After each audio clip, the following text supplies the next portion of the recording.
Hup. No, I'll put this over here. I Yep. will have to come up with a different transition sting than that Batman, like, or do we keep that forever? I don't But know. it's a Death Star, John. Yeah, it makes me good. It's pretty good. Yeah, Kung Fu Fenris, we really... Good night. Good night. All right. Thank you, Aragwen. Could I ask that if you lowered just a smidjonk? If that's easily done. Thank you. I really want to click it. Click. I want to click it, though. Yeah, Aragwen, I'm actually shocked. Liz discovered it and was like, but I'm just going to open it. I'm just going to do it. And did not. I was the kid who always used to look for my Christmas presents. Pack of early, videos. too. I was that little asshole. Hello. Wait, hang on. Do we know you from somewhere? A class specifically? Do we know you from? That's very funny, though. 3 of us had to sing "Hello" for a thing We once. sure did. Baba Yetu. There we go. I was like, the opening for Civ 4. It's a song. Yep. Mmm. Not the storyteller today. Yeah, Bam. We didn't I let him think wear that it is today. the shirt you wore last time. Oh, for it might John. be. For last FroYo, you mean? Yeah, I think it is for John. I was wearing a block color for sure. No Everyone black. wants to know the flavors. It is peanut butter, salted pretzel, brownie, and awesome. The awesome is first in terms of the quantity, but It's so good. It's called Netflix and Chill. It's called Netflix and Chill. Netflix and chilled. Duh. Netflix and Chill, duh. From Ben and Jerry's, they have their BJ. standard and their non-dairy. Yes, Both sir. get thumbs up. that's it. Yeah, yeah. we're having the non-dairy one on this side of the Yeah, That's delicious. it's really good. As Crosshair points out, and I think we've all said it around the table already, but as I just want to signal boost this a little bit. Somehow, it's been 3 years to the day since we, well, at least uploaded the FroYo from Exaltwitch. So, just Right? in terms of How time, crazy is that? it's pretty We decide to end games at the same time every year. coincidental. Why? It just feels like summer feels like a... Well, it's, Closing near John's birthday, so the whole John's like, New all I want year, this new year for my beginning. birthday is for all this to be over. kill all your this to BCs. this game. On to a new one. I don't know why you have a hatchet. It's a, to no, it's end a the big game. box with a bow, and inside it just says, "We won't be here on Sunday." And you're like, "This is the best gift I've ever." I am kidding. We'll always be here. This is the problem. Remember, we will, Remember. we will Simba. Oh, that too. Mm. It's true, Mr.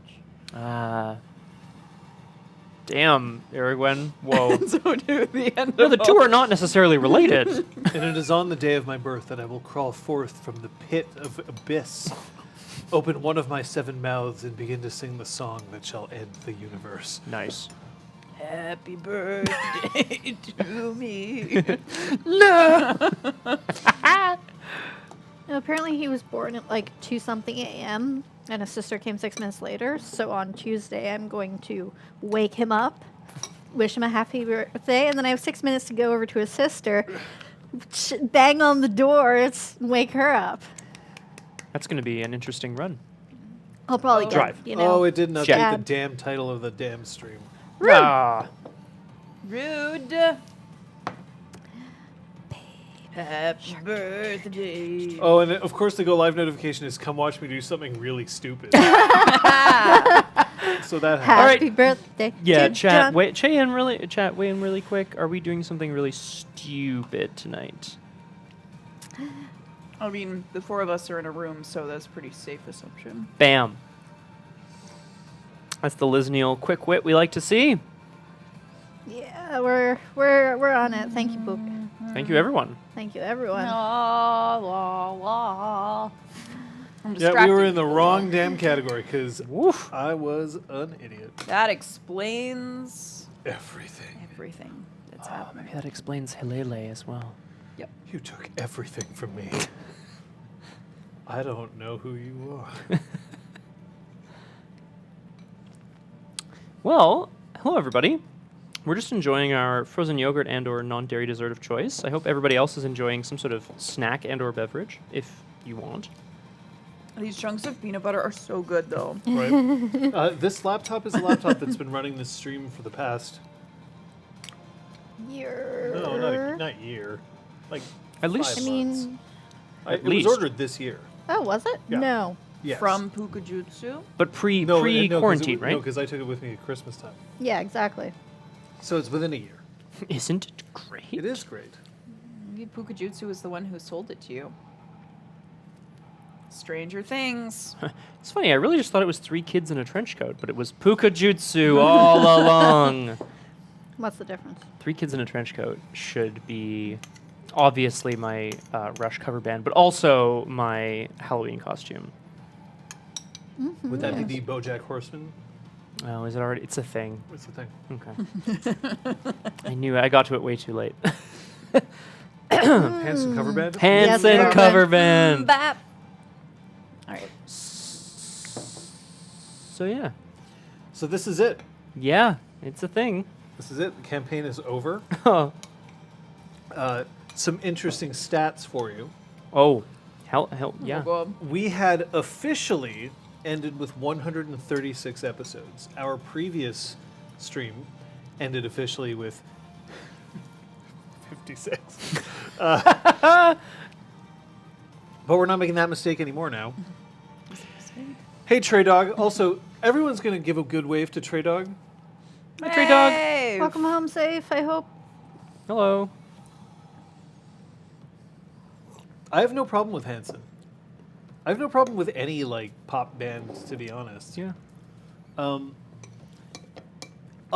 In that 136, however, there were several different streams that were made that were bonus streams. Mm-hmm. Your Chrysalis streams, the infamous first bonus stream, which was only after the second episode.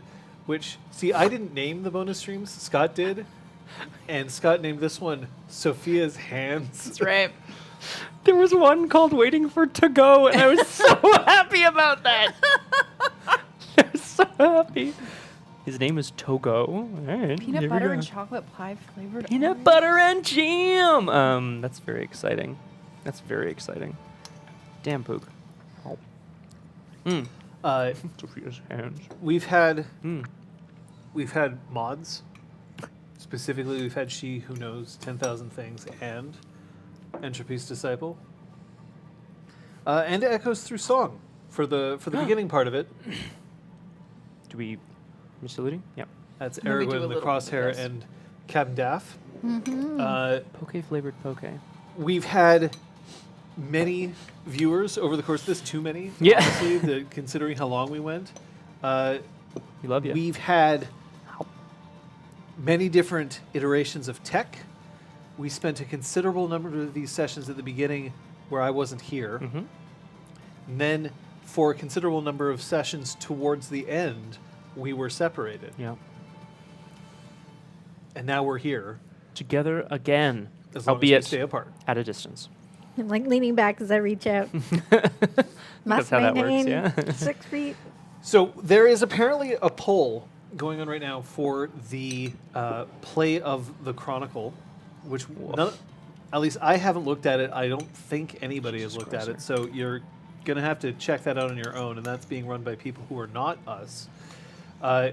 There's also plenty of questions that were submitted through our Discord, although we will, of course, be taking questions live. So if there's anything else that you want to point out, shout it out there, and we'll make sure that it pops up on the screen and we'll answer it. And there's actually a few things. Salty caramel FroYo with a messenger in an hour. Well done. With a messenger. Nice. So, Mr. Rich, we're also Hello, just, I'm we're your trying FroYo, to and I'm your be messenger. as responsible as we can be while still recognizing that this isn't an essential thing that we are in the same room, but it is still much more pleasant for us. But it does involve a lot of an awkward shuffling around this living room every once in a while, like whoa, whoa. John literally just like back rolls everywhere now. Just like falls over and like, whoa, whoa, back rolls. Yeah, exactly. Chilled carrot cake. Yeah, That sounds would do delicious. just Sounds good. fine. Nice crosshair. Nothing wrong with that. So John, you were saying, I just want to know what's going on. We have some questions that I just want to know what's going on. Really, the a Scot- state that you've existed in for the past. like literally since I started streaming. I think I probably uttered those words on the very first stream I ever did. What the hell is going on? We've solicited questions already via the Discord. We're gonna, if there are any that people want to ask live today, we're gonna answer those as well potentially. Yep. That's the plan, right? Just chat and reminisce and so on and so forth. Absolutely. But the first thing I'm going to do is I'm going to play you a couple of music tracks. Oh, And I want to see what these music tracks make you think of. If they trigger memories, not just for us, but for you as well. So I'm actually going to be... What? Be careful if you have Journey queued up, because that's what triggered the ban for Denmark.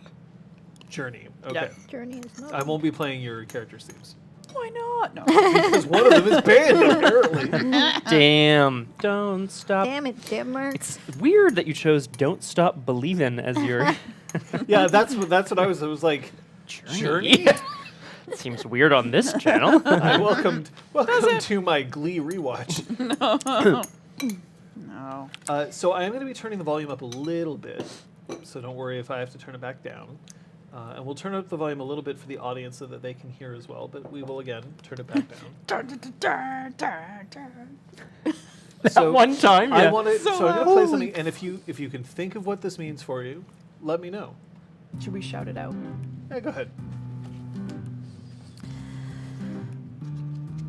I have an answer. Yeah, It's pre-show. It's from Threes. it's like it makes me feel. when we're doing our recap. Yeah, it makes me feel like, okay, time for us to do our thing so that we can get into the game, you know? So what happened last session? Well, Also makes me groove a little bit, which I Yeah. love. Okay, fair. How about this one?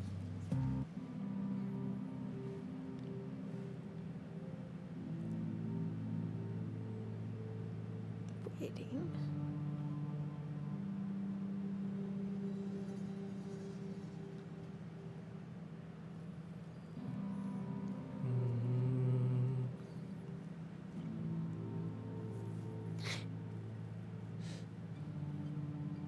I feel like I remember this from early days. It's one of the Thomas Was Alone tracks as we're getting further into it. Yeah. Maybe like early days of the game, sort of those bittersweet emotional moments with some of the Sparkisms. it reminds me of Kyoko a lot, yeah. So this would often play in the Spark? Spark. It's specifically in the exhaust. Yeah. I wasn't sure. There's also this one, which It's a pretty would be mellow song. That There we one. go. this would be this one is often what we would use to open. Right.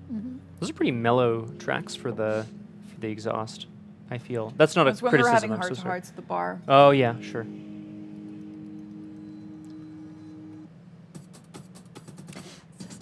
Sisters, sisters, sisters, sisters, sisters, sisters, sisters, sisters. One of the first mobile games I ever played.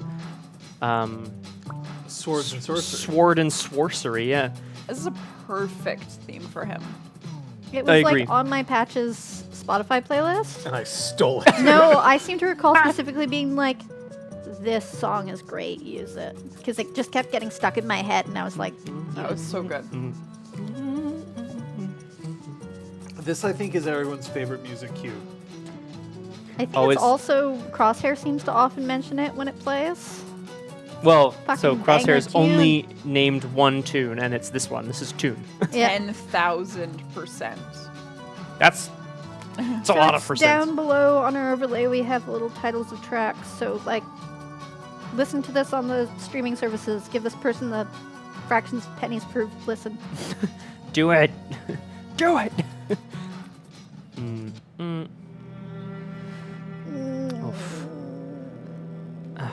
So someone dead, dying, or reflecting on death, or reflecting on failure, regret, sadness, Regret, so- hopelessness, sorry, callous after Dante happened, Rom's lost one of his wives, or one of Chimerically his dead, wives. chimerically dead, Rom's wives. This is a beautiful track, though, John, Yeah. and Oh, I've yeah. forgotten where it's from, but It's I from know the where Walking it is. Dead game. Yes, of course it is. By Bear Shit. McCreary, Yeah, who also does a bunch of other music from other games that you'll have recognized. But that Zeron Brooding, occasionally. Blowing in the wind. Hair. Not this was. It's so good Yeah. because it's perfectly sad. As soon as you play it, I'm like, oh, my Oh. feels. Yeah, someone walks into a room with like that energy, and you're like, oh, oh man. Fight. This Yeah. is like roll for initiative, and then you, like, while we're Yeah. rolling, you play this track. Yeah, I'm getting ready to run, maybe. And then we're like, what do we add to that roll again? Well, the track's over, then it loops by the time we figure it out. Fuck. It's a But good this fight. was played for specific people. Can you remember?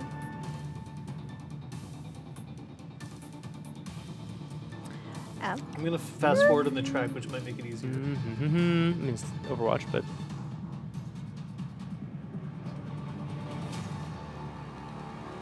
I played too much Overwatch. I can't. that's true. That's what I'm hearing too.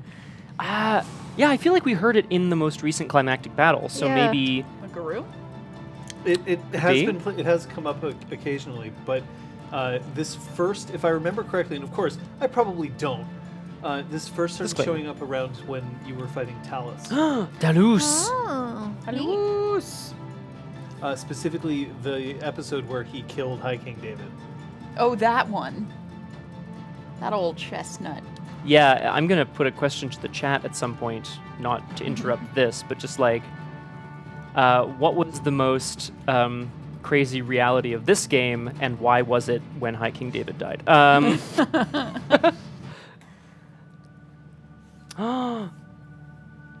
love this track. This is so Brahms nice. having a bath with someone. This was good times. Yeah, but like, And like, it was a hard day, but we got through it, kind of thing. I always get a bit of a melancholy feel from this track, actually. Yeah, like, it feels very The Dreaming to me, although we wouldn't be in The Dreaming. Yeah. So Kyoko never actually had a specific leitmotif. Okay. The only NPC who really did was Zister. Mhm. We used fewer leitmotifs this time around. We did it a ton in Exaltwitch. Yes, those characters had very specific, like, oh, guess who's here, you know? No, greatest track of all time. I don't care what anybody else says here. This is great. And this is the remix, yeah. I think Kyoko would prefer to think that her theme song was something that involved a video game from the 1980s. I will start returning to using leitmotifs, I think, because there's something incredible about playing a track and everyone just going like, Oh no. Oh, yeah. Oh. yes, Crosshair actually caught on to what I said. Kyoko would say that, but is it what she would But actually is that be? what Yeah. exactly? Through Fate Seto, oh, you mean Aragorn's just a teensy bit biased. this one?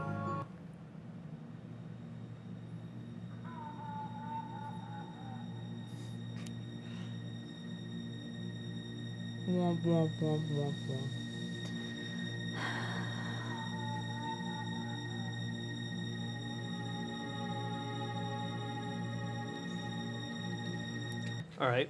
All right. What about this one? Jesus, Grubermensch. Shit's really bad. Yeah, this is is like like run, fighting get a out, big- a big lava's en- coming, explosion. I feel Yeah, like this is a get out explosions are of. imminent. Yeah, run. This was first used in a very specific episode. I want to see if you can remember. I'm gonna guess Abford Pharma. Which one? The first one, the time when we went to rescue Kyoko, but Zister, Scythe. yes. This was first used Oh, I can't wait. Okay. in your Golden Braid test. Really? See, that feels like it's like quite recent, but of course it's not. That was And then when it got worse,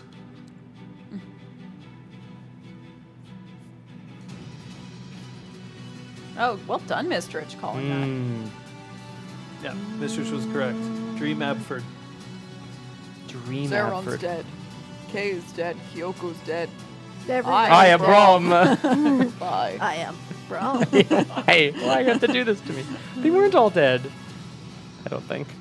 A sizable chunk of them did die in that No. reality. Yes. No. Yeah. Kyoko did. We lost Kyoko. And In Zeron. the dream. Kyoko Damn. Your and two Zeron loves. did, but you got to keep K. I would make We'll that come trade back- again in a second. We'll come back to that. We'll absolutely Yeah, discuss yeah, we're that gonna- one because I think it's a good one. Damn it, Book. Oh no, Aragorn, I can't find. Oh no. Da-na. I mean, this is just like super sad times theme, but what? Completely failed. This must be. Like, Oh God. This doesn't. No, it feels like. It's like melancholic expressions of love. yeah. What? Yeah. Like, Yeah. our relationship is struggling. Well, I think But it's damn less it, I'll about- be here, you piece of shit. Yeah, I think it's less about relationship Take that struggling and personally. more like people struggling but getting support. Yeah. Mm. Yeah, it's the I don't feel good, but someone's gonna talk to me. I just want to go to bed.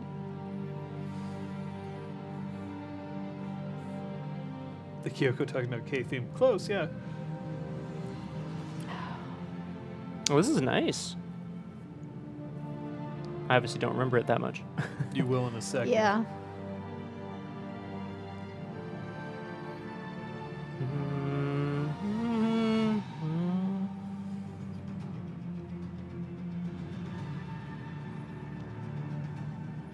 This has got to be like preparing to gear up to go somewhere, right? This has got to be like preparing for Has a for very battle. specific connotation.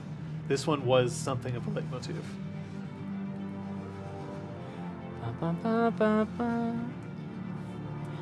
Go ahead. I mean, go is Gary it- Glen Ross, you have to. It takes some time, but like it starts clicking in. If you have a playlist that you've sorted out very specifically, it becomes easier. There are also apps where you can design it so that it's a button that you press, and then you can make it so that it'll loop. Yeah. Things like that. So you can just be like, oh, NPC, Bob. Press the button. Melge? Feels like a Melge thing? No? Yeah, it feels like we're getting prepared. Yeah. Like we're doing some kind of. Or going in? Yeah, I mean, there was a suggestion of A going into the speech. dreaming on the dream Very the dream bus. specifically, Tell us. broken flight. Huh. Dealing with them. Oh my God, Road God. feels like so long ago. It wasn't. Because it That was kind way of recent. was kind actually. of like it was, but it wasn't. Believe it or not, you finished the Broken Flight. You finished Broken Flight on episode 114. So it's been 20 weeks since you. Jesus Finished that. Christ. Damn, man. Damn. Crazy. What happened after that? What was our like storyline completely immediately after that? Opening the Grand Best Inn. Ah, yes, there we go. Courtly Love, which Yeah, don't that- take. Yeah. That was Opened the more of a Grand Best little Inn, then ripple. Zeron was gonna get married, and then we dealt Yeah. with that, and then the marriage happened, and then The marriages aren't shit allowed to be went happy down. Yep. for us. Correct. Yes, that's correct.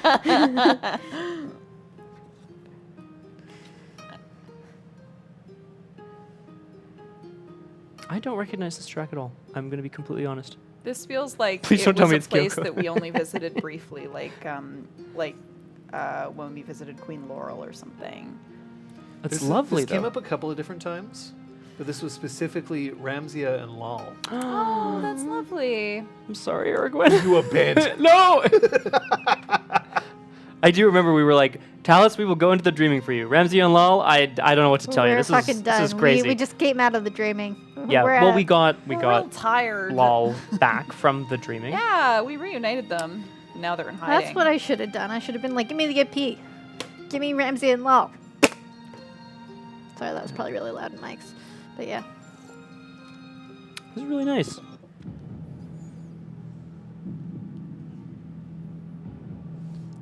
does, and or just bad things, but Dante and Talus. Yeah. Wow. Primarily used for Talus. Mm-hmm.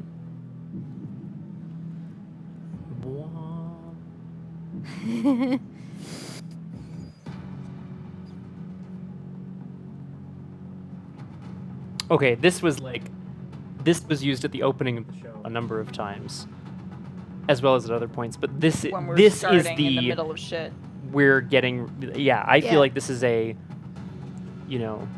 all right, Commander, you have everything you need. We will be watching. I mean, it's from that, but like, Because you're quoting the game. yeah, I am quoting the game, but it feels like this a preparatory this is thing. Right? Preparing, gearing up, moving out. Mm-hmm. Great track.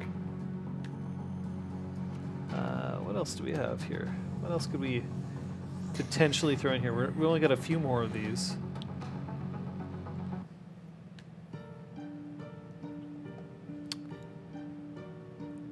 I remember this track. So Someone that's an being, achievement. like, unclear. I feel like there was some use for it with follow, but people that weren't being direct with us. Exactly. Yep. Nice. Like a nice sort of mysterious theme for someone. I like that.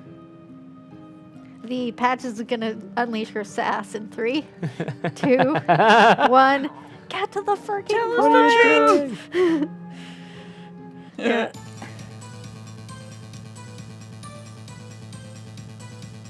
I The really tr- love this like- track. I mean, trial, but Yeah. Exactly. yeah. Yes. I mean, because I was constantly like, objection. Yeah, that's right, of From course. Phoenix Wright. We had a whole and then I was supposed to duel, and that knocker said the thing that you're not supposed to say, and we all like exploded. Oh God, that was nuts. That was was that all one session? Because it felt like one think- very I crazy think it long was session. 2, because it was.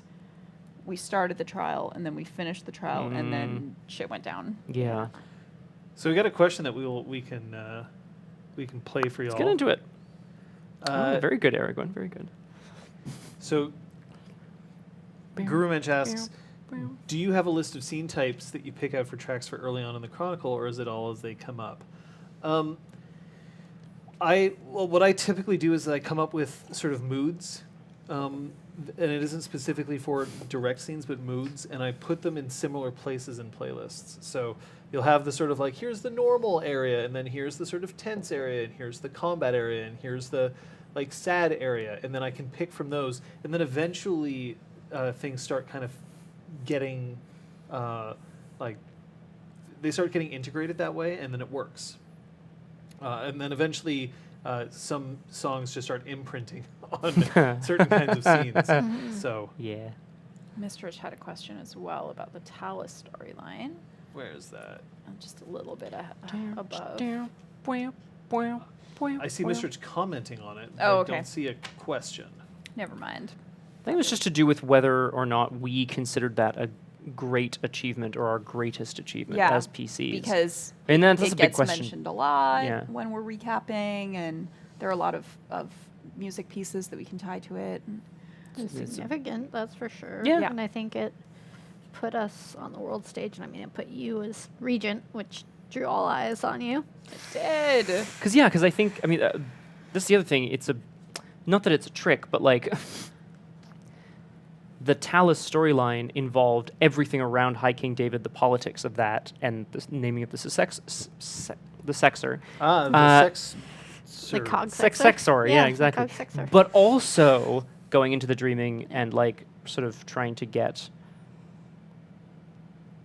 Talus's soul reclaimed, right? Like it's actually it's really two storylines in my opinion, but they're all together because they're all kind of unified under one person.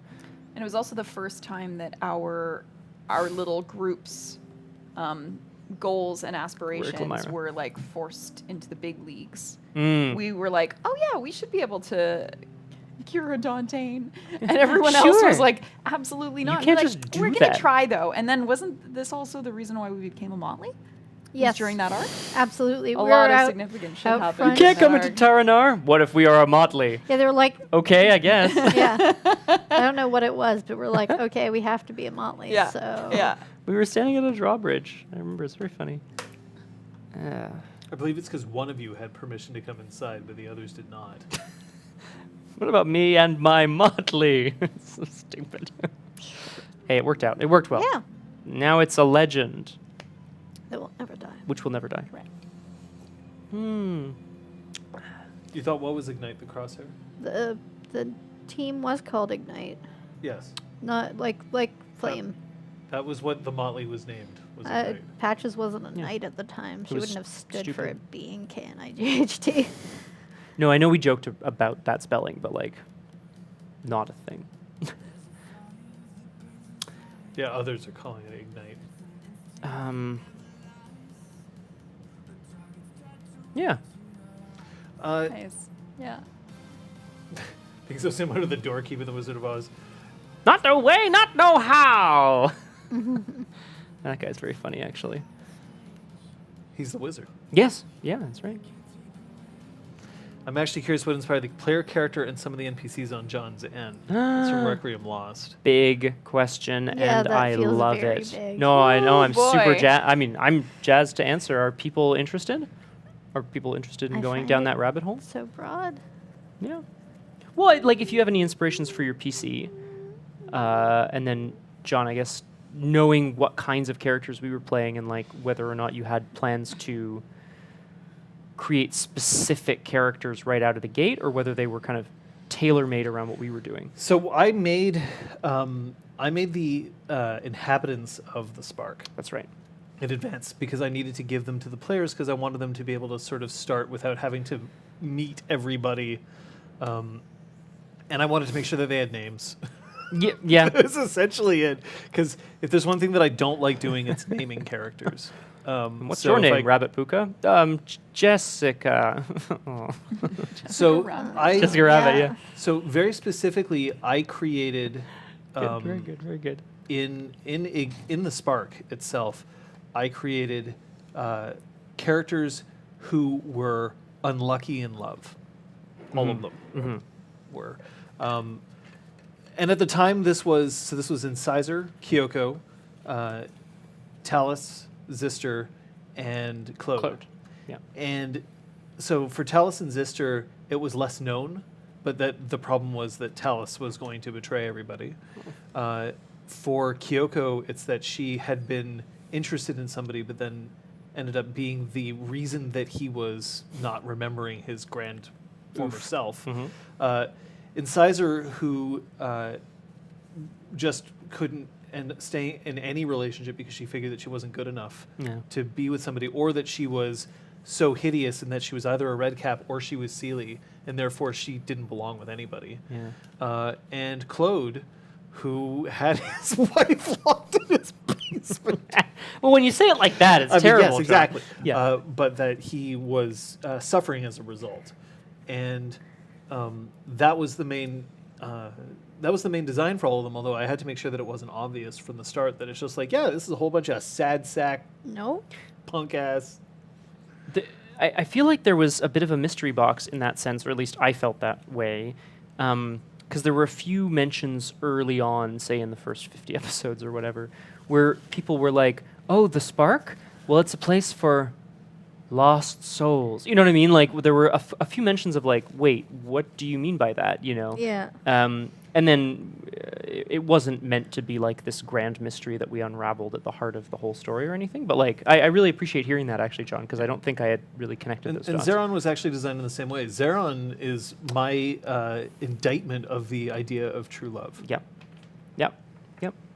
In that he needed to be convinced to stop looking for it for him to be happy.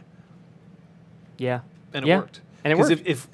if you had insisted on being like, we're gonna find your true love, I would have been like, okay, you look forever. Zeron dies alone and a virgin, and Oh. which is fine. Who's a There's nothing virgin? wrong with dying alone. Well, there's anyway. Wait a second. And yeah, I also wanted to make sure that people knew that it wasn't just like that. Changeling wasn't a game where everyone's just like fucking happy all the time. Yeah. I mean, in my notes from Oh boy. oof. Episode 1 or 2. Yeah, or whatever? episode 2, I think this was August 27th or something. I say Claude, flirty and grumpy. Kyoko, lying, sarcastic, flirty with Brahm. Mm-hmm. Yep. Okay. Good talk. Incisor, I wrote, jacket says tits. Ginger ale? Question mark. I'm not sure what that means. Hey! Thanks, Lauraverse. Thank you. Thank you very much, Hey. Lauraverse. So Krister asks, or No, Krister says, Rick thanks. was one of my favorite NPCs from a story perspective. If we go back to the beginning, he intrigued me, and the existence lent to so many options regarding Brahm. Yeah, I thought that was such an incredible way of letting us, like me, but also all of us, in on why the amnesia flaw was kind of playing out the way it was. You know, like you take an amnesia flaw and it's like, well, okay, something happened to you probably. And then obviously, John, you had created this sort of like, you know, this story reason for it having happened and what it meant and who performed that sort of operation, so to speak, and so on. But like, to meet Rick was to realize like, oh, there's actually a malevolent presence preventing me from remembering something. It's not like I Was did Rick this. malevolent? Good question. Yeah, and Yeah, it was creepy AF. yeah, creepy as hell. But like, I don't. Yeah, no, you're right. It's not so much evil per se. I guess it's just like that was its purpose, right? Rick's purpose was to play games with Brahm and occupy him prevent him from accessing what was behind the door, right? So to Exactly. speak. Yeah. By the way, Scary. thanks so much for the mods who are pulling stuff up and featuring them on the screen, because that'll help to see what we can tack on. Crosshair says, first impression of Zeron for me was, oh, one of those asshat knights who women swoon over and probably has 2 brain cells and both of them in his wrong head. And you're kind of close. Yeah. He was supposed to look like that. Yes. But the thing is, he wasn't interested in any of the people around him because he was looking for true love, which was not correct. I mean, he still isn't thrilled with his celebrity status as just like a swoon-worthy knight. Like it's kind of not what he wants, but he also has accepted it because that's what, you know. That's what he elicits. in But he others. found the right people to swoon over him, and so that's Aw, what That's nice. needed to happen. Mostly Yes, because he I was am already wrong. swooning over them himself. Oh. If just because I think it's a cool. I don't know. Do you guys feel interested in talking briefly about like inspirations for PCs as well, if Yeah, there were sure. any inspirations? Or maybe they just popped into your head fully formed. I don't know, because it kind of was in the same. Yeah, vein. we split Liz's head open, and Right. Athena jumped out. Nice. Correct. And Athena became Oh, Sophia. classic. Ah. I mean, wherever I've said this before on stream, but I always start a PC with whatever my previous PC was and trying to choose a few opposites for that. So Ray for Exaltwitch, very much a fighter, and really awkward socially. So I was like, okay, let's choose a social-based character who is not great at combat, at least at the beginning, and see where that goes. And then little things like beauty influencers was an inspiration for Sophia. The idea of somebody who's like had a perfectly like cultivated image, but who also genuinely cares about bringing more beauty into the world and seeing people reach their full potential. So like, and then And seeing Ray was what fuck them all. Ray was Pretty just much. like punch everybody, and Ray had a lot of like family loyalty and stuff, and I think Sophia was trying to see more big picture things. So that's where that. Yeah, no, kinda that's fair. was. Yeah, with patches, I mean, it did start with what are these kits and which ones do I feel like I could actually enjoy playing? Yeah. Because there were some that I was just like, I don't think I can do this. And so when I started looking at Knocker and figuring out what I could do with that character, I definitely drew from a whole bunch of people that I've known throughout my life. I had a friend who was in the Navy who was apparently quite accurate with a firearm. I had a friend who can fucking make anything.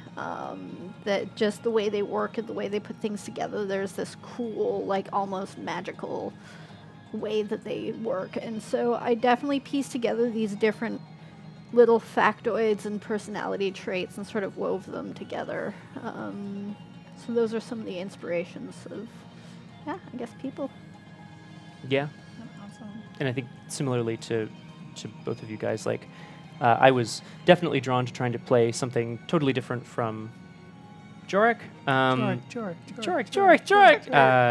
The opposite being, someone very strong, very loyal, very dedicated to his principles, and Who doesn't break oaths? who doesn't break oaths, ideally, and yeah, sort of going down that route of like, okay, what does a troll's troll look like in my mind?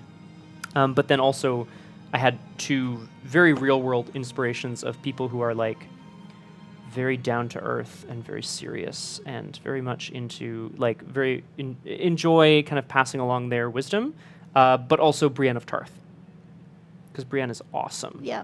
And she has a moral code, a very strong and strict moral code. That's it, right? And She's at least very at the cool. beginning, she no was sense of yeah, humor. she was totally humorless when I was watching that Yeah. show for a long time. Even in the books, though, like Yeah. that, she has that kind of journey. Yeah. I saw a lot of Bren Oh, yeah? in Brom. Hey, I'll take it. Probably BR, etc. So Danny Lilly asks, John, any ways you'd have changed character creation if you were starting over? Suggestions to players, rules tweaks, banned things? Amnesia? Banned? Not banned? So nobody did anything that I thought was broken. 20th anniversary edition of Changeling is a lot better than second edition or first edition when it comes to busted ass stuff. And players didn't take advantage of some of the things that I thought are actually quite busted in 20th, which specifically calling upon the weird is very, very powerful. Mm-hmm. And you didn't do that much, which I actually kind of appreciated, because the more that you do it, the more of a risk that like you've just, the Eshiat basically says, look, try not to let us be known to mortals, and then you're just like, nope. Yeah. Right, all the time. No, I don't think I would have changed anything for character creation for them. Cool. I always make sure when people create characters that I say, if there's something that I notice that I'm like, this could be a problem, I ask them what they would do about it. So, for instance, for this one, for Sophia, I was like, okay, if you're making a character who isn't good at combat, what are you going to do when there is combat? Because there will be. And you had appropriate answers for that, and then you grew into somebody who is as effective in combat as the other two, just not with weapons. And what I appreciate that you did, John, is you didn't say the game that we are playing means you need to have dots in melee or firearms or something. Like when I said no, when a fight comes, I'm going to be taking full defense, and that is my answer for the beginning of the game. You were like, okay, because that was a big part of my character. It was really important that Sophia she's been very sheltered, so that just isn't a world she knows. And so I'm really grateful that you let that happen. Yeah, it's part of your character, right? Yeah. Like it's and part of your journey to the dark side of the Force. Exactly. Just Krister kidding. points out that it's been 5 years since the drafts went in, but seems to remember that Weird had to work with the new Unleashing and Exploding Tens. I think it's just ultra powerful because of the soak and the no glamour requirement for cantrips. No glamour requirement glamour is. It's the no glamour requirement for cantrips that's huge. Crosshair asks, was Braum actually meant to be so Braum at the start, or did it build along the way? I mean, you tell me. You know me well enough, Crosshair. I think you know the answer to that question deep in your heart of hearts. I not to make this a big philosophical discussion or whatever, but like in performance and in role playing, there's definitely a balance of how far from you is the character. Are you bringing them closer to you, or are you kind of moving out to meet what you imagine the character is? And I think for me in role playing, in order to be more honest and more truthful, I kind of brought Braum away from what the idealized version of him is to me, just to be more truthful in the playing of it. Do you have any regrets, any of you, about your character creation? Character creation? Yeah. So the decisions that you specifically made at character creation, whether they're on your sheet or whether it's personality or whatever. I know that in games that I run, people are allowed to change their sheets for the first few sessions because you always run into like, I didn't realize that's how that worked, or I spent 7 dots on pilot and it turns out that I don't actually drive anything. But is there anything that you were just like, I would have done it differently if you had been given the chance? Like, for instance, you took the amnesia flaw and I warned you. I know you I did. made it very, very, very clear. You did. And I took what I consider to be an incredibly powerful merit to offset that. And no, John, honestly, personally, not at all. I'm so happy with having the sort of like spread that I had at the beginning, and also just one-time event. Sorry. Taking an enemy flaw and being like, well, sure hope my other PCs don't hope my friends don't get really mad at me that I brought an enemy into the game, but yeah. That was, so Erwin points out that it was a good story element because of how it became a multi-character issue, and that's kind of what I wanted. I didn't want it to be Brom searching for his dark past. Right. I wanted it to be Brom had a past that's going to affect everybody, and he doesn't have access to it, and he needs help from others to gain the littlest bits to help as you went forward. It was such a cool way to bring Oniromancy into True. the story, because I got it. I thought it sounded cool, but I had no idea how it was actually going to be implemented. And so this arc was a great chance to play around with that. Because otherwise, I don't know if it would have just sat unused like my summer cantrips did. Whoops. I didn't use them as much as I thought I would. Some of them ended up getting a lot of very good use. Yeah. So the weird thing about cantrips in this game is that sometimes you buy them and you use them once, but if you use them like really well that one time, That's true. deja vu. Whoa, I damn. also like Metamorphosis. I Damn. stopped using giants. Oh yeah. Like whatever it is, worms and giants. But it was super useful right away when, was it Brom or Kaylee that had the knives jammed in them? Oh yeah. In that first I think it was combat? Kaylee. And I was so. just like, oh, I know how to do that, make it smaller. And also saving scythe, I used it. That's right. Right. So I like barely Fucking ever right. used it afterwards because I had like bigger, flashier cantrips that like could accomplish more of what I wanted to do. But yeah. I think the tricky thing with, because I used flicker flies a lot in summer. I tried using Aphrodisia I think 3 times and failed every single time because of the other character's willpower. So there are some cantrips that unless you have a really high rating in the art and the realm, you're automatically going to fail at if their willpower is like over 5. Yeah. Basically. So that was one thing that I'm like, okay. Some of those cantrips are designed more for use on like the masses. Yeah, As exactly, opposed which to would have been on really specifics. But the other thing is that some cantrips are willpower bleeds. So as opposed to I'm going to do damage to your health, it's I'm going to do damage to your willpower until you don't have any, and then at that point I can do what I want with you. Right. Because that's really the trick, is that it's I tried to get Sophia Treasure with all the help with Summer, but I failed. Yeah. Whoops. But there was a certain amount of if you can break somebody down, that's more powerful than hitting them until they fall down, because then they do things that you ask them to instead of stop doing things that you don't want them to. Right. That's true. I probably would have. I gave myself a dot in academics because I was like, oh yeah, Sophia definitely studied like mythology and folklore and shit. I wish I had either integrated that more into just like how she speaks every so often or references, or not bothered with that dot. Because like, Yeah. it was there, but it really didn't like do anything, and it wasn't even something I constantly had in my mind to add to the I feel like character. you It did was the like- first few sessions. I remember you were just like, now I have this dot in academics. Like, Gotta use in my classics. resources. Like, I what? know, but I didn't do anything No, with no, it. I know. Just brought it up a lot. What this said. But yeah, no, I'm happy with it. I had a specialty in wits starting right away, wits 4, and I spent it on clever retorts. Spent it. But that was that. amazing. It's I a mean, great it was part of the specialty. character, but it's definitely like, I could have probably used it for something a little bit more relevant. So Zesty asks, which decision or action taken by the other players surprised you the most? Did that reflect on your own character's development in kind? Whoa. Patch is choosing to become a knight. I knew it would Yeah. eventually happen, but I thought we would get more insight into her decision process rather than just suddenly doing it. It's happening now. So that was a surprise. That was my surprise. I was just like, we were all quite surprised that day, actually. Because I had started the thought process, and then the whole situation started with Zera, and she was like, they're going to fucking listen to me. Wait, they want a Dougal, like, alliance? Okay, I know how to put myself onto this playing field Hello. as more than just a pawn. Go. Yeah. Damn.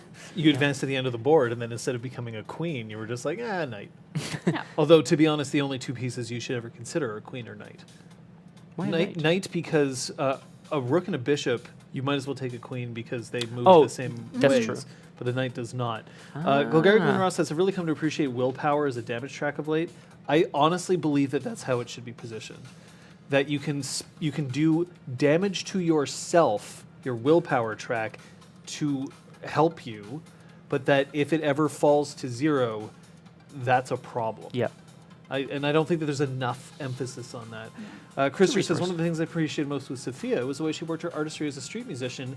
Now that led to her interacting with the sculpture, which you also thought was an initial amusing storyline. Yeah, that was fun. I'm glad we did that early because when you have these big quests and these big like story arcs that you need to get through, you don't really want to take 10, 15 minutes out of that to go and like muse. But it was a really important fundamental part of Sophia's character, so the fact that we got to at least have some of it at the beginning was cool. Grubermensch asks, John, which NPC changed the most from what you envisioned? And Great question. That's easy. It's Talus. Okay. I didn't expect for you to save him. Damn. Straight up. I thought you would eventually just been like, no, he has to go down. And like that was going to be the sad moment when you go back to Zister and you're like, yeah, here he is. He's got more holes than he used to have. And We couldn't can't do fix it. him. Yeah. But Talus was designed as a villain. And Wow. he was designed to be a villain that you kind of knew in advance and were betrayed by. And I had to play that very like the trick is if you make the betrayal happen within like 1 or 2 sessions, it doesn't feel like anything. If you make the betrayal happen after like 100 sessions, then it feels like you arbitrarily decided to fuck things up. Talus, I tried to make sure was just bad enough at the right time for it to kind of call up, and I believe the players decided to fix him not for Talus's sake, but for Zister's. Would That be my guess. was the I think so. That's definitely where Patches was, and That's what I also because remember. like there were relationship goals. Like they were such a good couple that she was like, nah. goals. I think Sophia also wanted to save the dreaming, and a big way to be able to do that is not just to destroy Dantain where it will just hop to someone else, Yeah. but to actually like eradicate Yeah. the Dantainness. Yeah. That was another So factor. it's like saving. Because Talus was always designed to still be a good partner for Zister, even if he had this other element of his that like was lurking beneath the surface. He always did love Zister, Yeah. and that nice. love was correct, which is why eventually at the end we allowed for the idea that if he can stop being Dantain, maybe he could be able to reforge an oath that was sworn before, and that's also entirely driven by your reactions to that, right? I knew that the love was supposed to be genuine because I didn't want there to be this sort of like, yeah, he turns out he's just bad. Yeah, that would have been really. But you're the ones who put it forward. Nice. There was a question that flashed up while we were talking. I did not see it. Yeah. I'm going to make it. Ah, thank you. I'm going to actually make it so that these will last longer. Elenaria asks, which characters were not cisgendered? I know 2 for sure. There were 2. Okay. Specifically, there were 2. Go for it. Taylor, who was gender fluid. So most often when we encountered them, they were they or he, depended what they were feeling on that day. And the other was Travis, to my knowledge. Yeah. Cool. Chosen name Travis? Or new name? I don't Travis know. was the Yeah. name that you were Yeah. presented with. Yeah. I will not get into Okay. Travis's dead name. Okay. That's fair. No, that's totally fair. I just want to clarify that we are not using Travis's dead name. Mm-hmm. Yeah. Yeah. Cool. Talos' secret was his Dante himself being controlled? Ooh. No. No.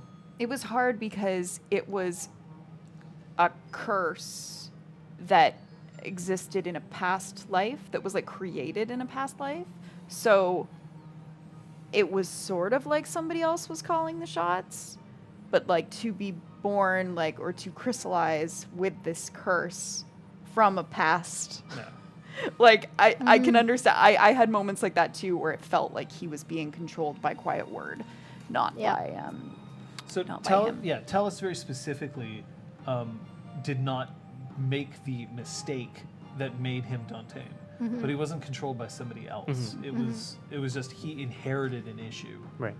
And I think a few times in our big battle with him, Quiet Word like sort of possessed him in certain moments. Yeah, during the battle. Yeah. I was convinced because we ended up doing some we ended up learning a bit about abyssals and sort of where this would have come from. It's like I was really convinced that we were going to be able to rehabilitate or fix or solve the Dantean issue by either merging timelines or like going back in time or something. I really was convinced it wasn't going to have to do it. But going into the dreaming, it's kind of like that anyway, right? Like you're going into a place that doesn't exist on this plane of existence directly anyway. Yeah. Danny Lilly asked, did anyone make a role-playing decision that they think would have been different if you weren't streaming? I can almost guarantee the answer is yes. Yes. But I don't know if I'll be able to think of specifics right now. Generally speaking, I know there are moments where maybe we might have just sat there and talked about something for a whole session and it would have been fine because there isn't an audience to entertain. I think there are small little adjustments and decisions that we do make as we play with the awareness that we are like there are some people that are sitting there watching. They don't need to hear us talk about finite details for 3 hours. Resource management, etc. Right? Yeah. I How much gold do I have? can I really afford these crossbow bolts? It's I feel like I'm more of a risk taker on camera, knowing that there's someone who's like invested in the risk of it. Makes me personally more willing to take that risk. And so if it's like, ooh, if this dice roll doesn't come up good, that means Brom's dead. I'm like, let's do it.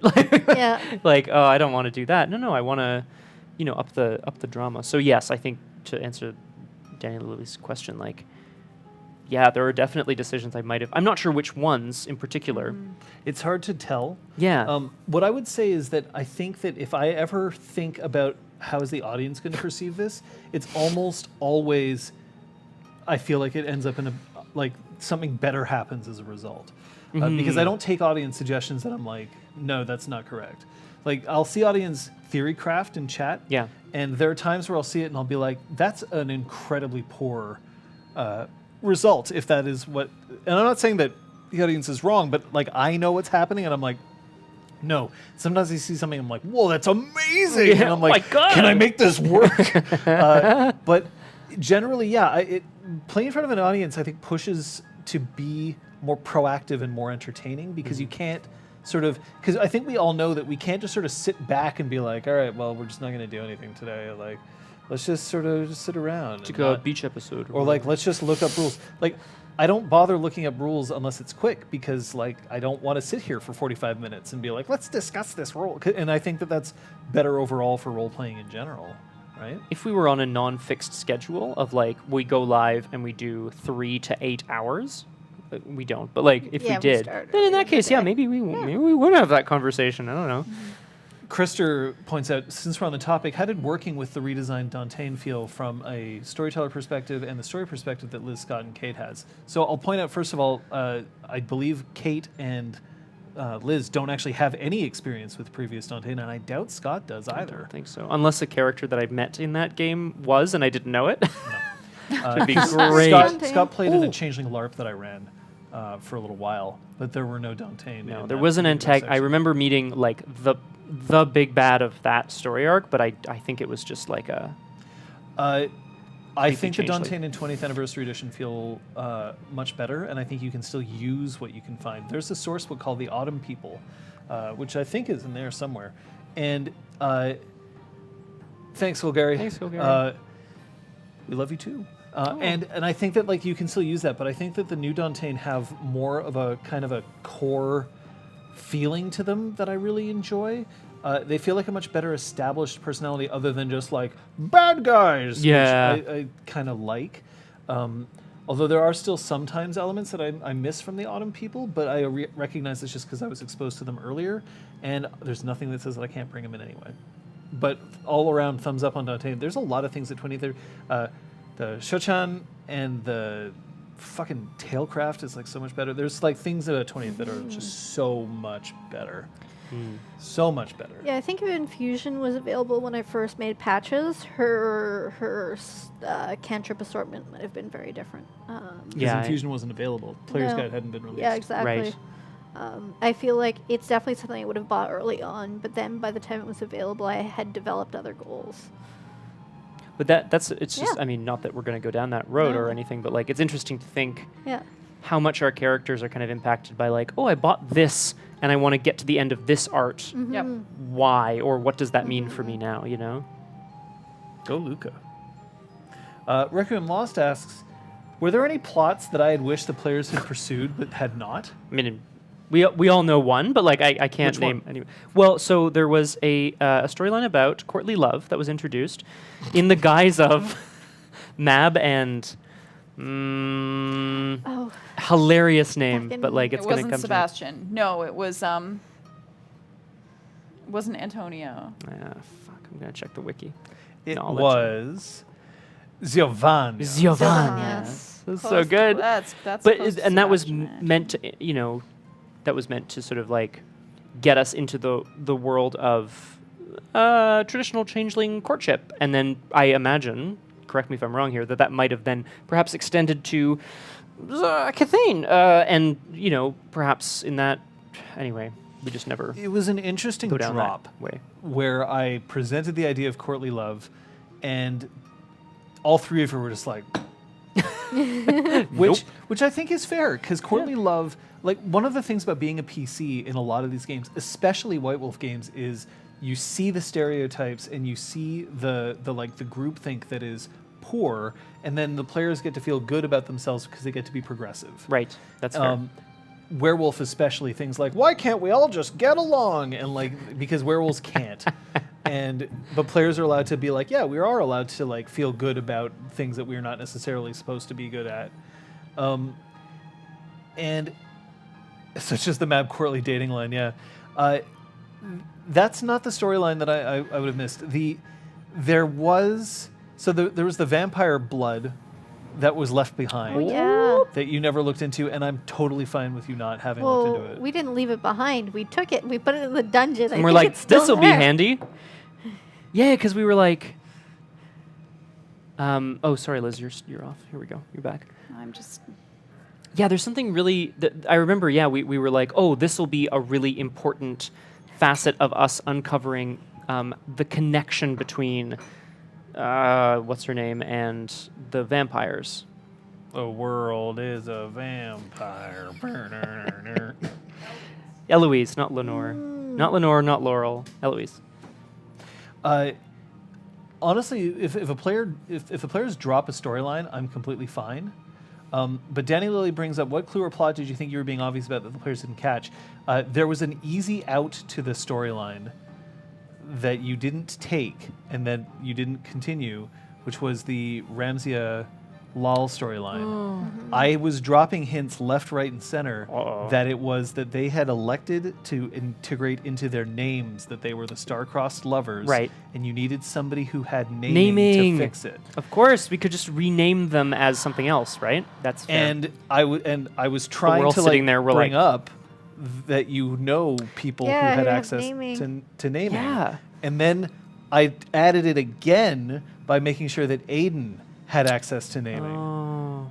But I didn't want to just have Oh, Aiden shit. like walk up and be like, "Hey Dad, I think I know how to fix everything." So I mentioned it in the epilogue that Yeah. Aiden managed to find people who needed his help. Oh, that's And really that was that. nice. Yeah, that's lovely. I definitely whiffed on the hints that meant naming.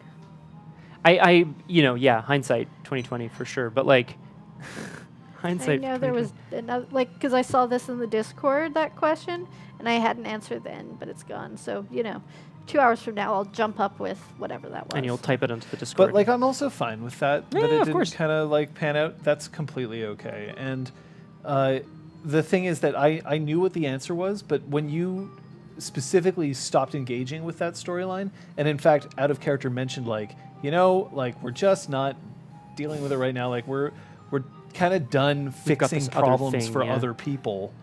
Then I was like, okay, and I just let it sort of go away. Elenaria asks, was the Wheezy/Eloise thing intentional or accidental? No, that was all Aragorn. Aragorn was the one who decided that she was going to give Eloise the nickname Wheezy. And then if I'm not mistaken, Aragorn worked on it for a long time, like essentially sort of planted hints of having been bunking to be able to pull that off properly, and so on and so forth. Okay, who needs what? The two of you. What about you though? There's the whole box in the fridge. Okay, but I'm gonna give you a little bit anyway. Okay, thank you.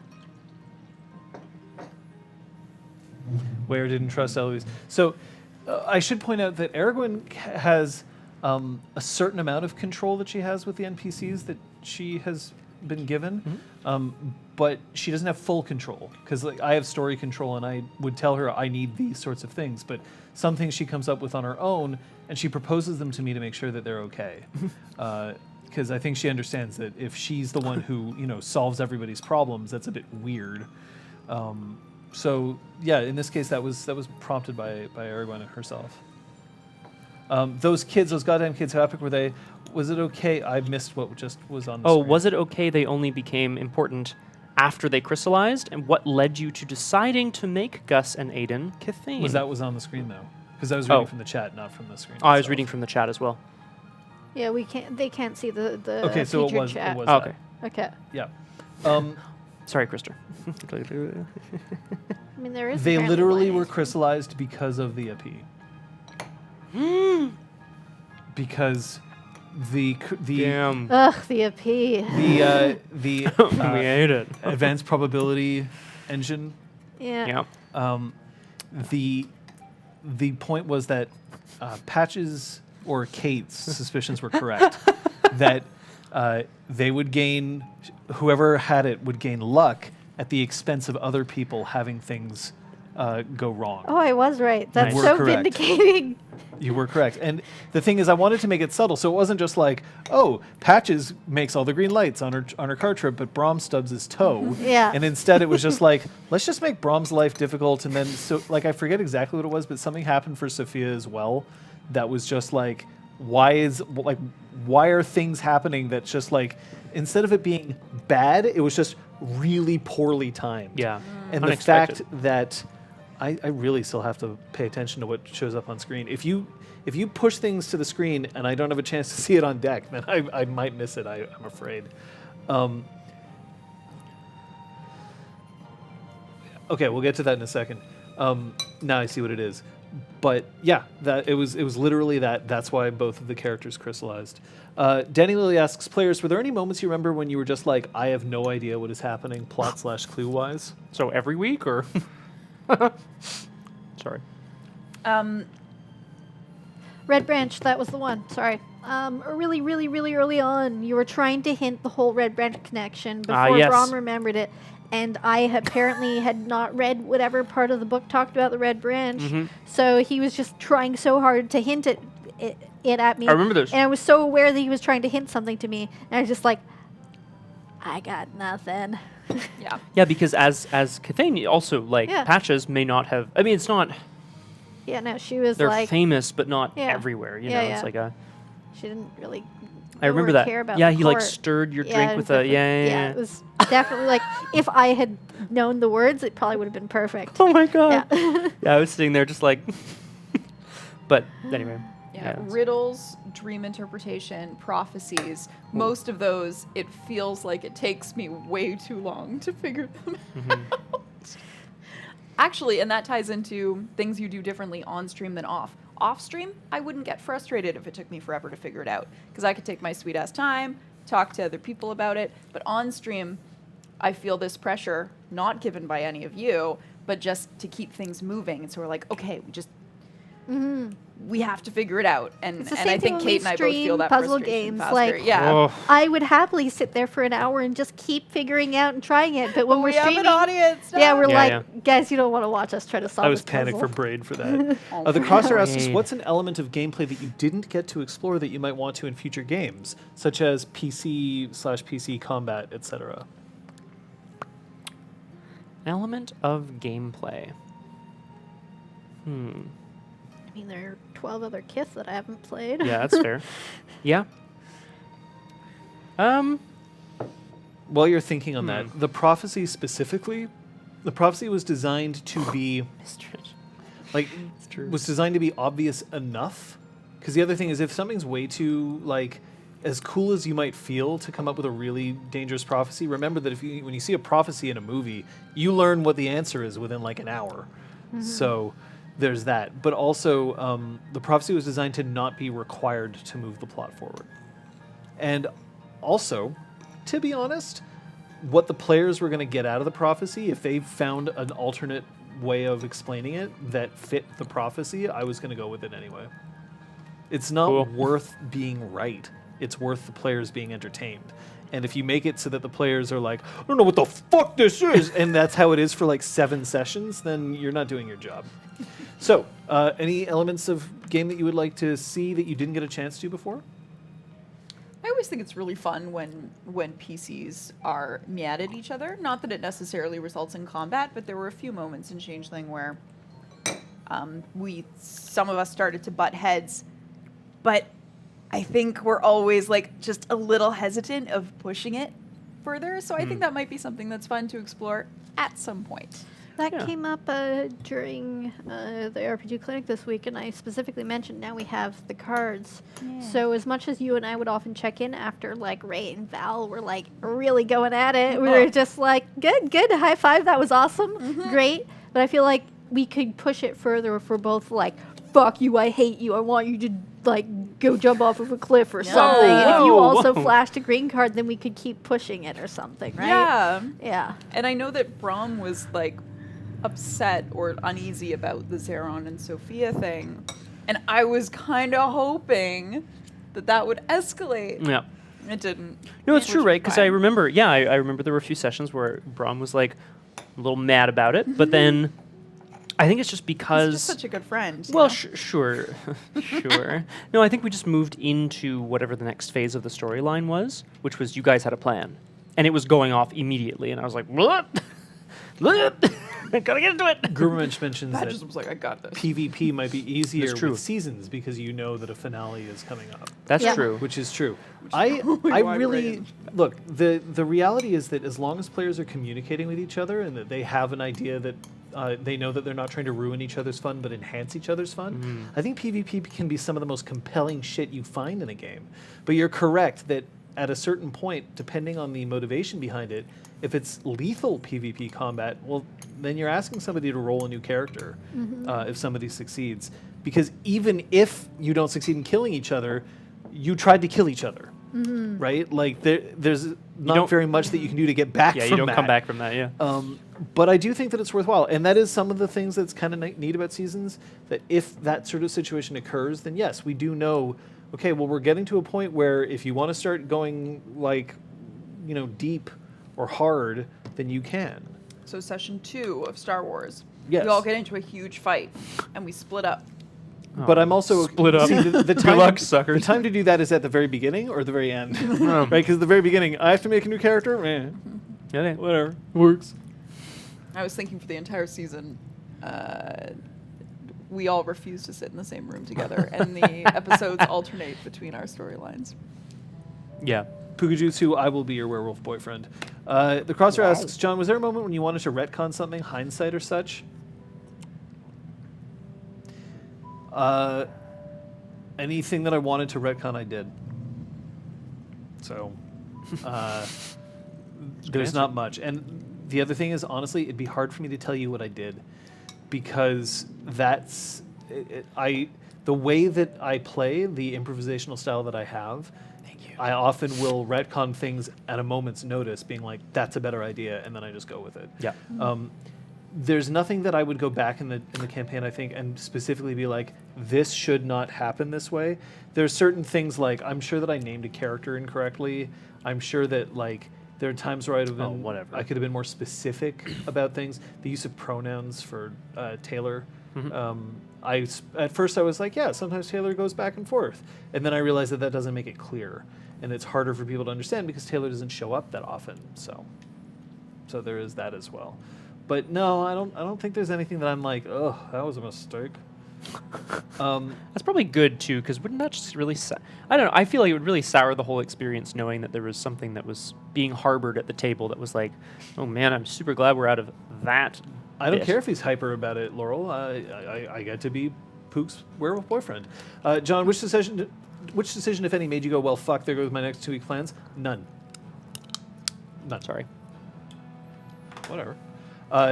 There have been times where I've been like, that's not what I anticipated, but I've never been angry about it. There have been times where I've specifically been like, oh, well, that's not going to happen the way that I thought it would, or, oh, you took out somebody who I didn't anticipate you'd take out, but I'm happy with it all the same. Are you comfortable sharing specifically? I know you had that response in one of our most recent What, with Zizak? episodes. Was it Zizak? No, I think it was before Zizak. Because you were saying you anticipated something lasting a few sessions, but then it was like resolved faster, and I don't remember what it was. Person that we had meet with Brom in the old port. Oh, Mazer? Mazer, I think. Yes. Yes. I think Yeah. Mazer wasn't supposed to be taken down as easily as he The was. hell did we do with me? I mean, you know, Sophia turned only into a dragon and died. torched the freehold. Ah, yes. Oh, yeah. Yeah, I mean, we only lost a PC, technically. Yeah, I mean, at least it was my own suffering. Whoops. So in that particular case, so that was a specific moment where I was like, I knew that we were planning on ending the campaign relatively soon, and I'm like, I think I can stretch this guy to the end, and then I didn't because he got killed. But the thing is, he got killed fairly. We hated him so much. You did such a good job of Yes. making him we the didn't like worst. him very much. Yeah. But like just if somebody gets killed fairly, there's only so many times that you can pull like a trick where you're like, oh, turns out that it wasn't actually Mazer you killed, because eventually players are like, why would we even bother attacking this person? It's probably not Mazer anyway.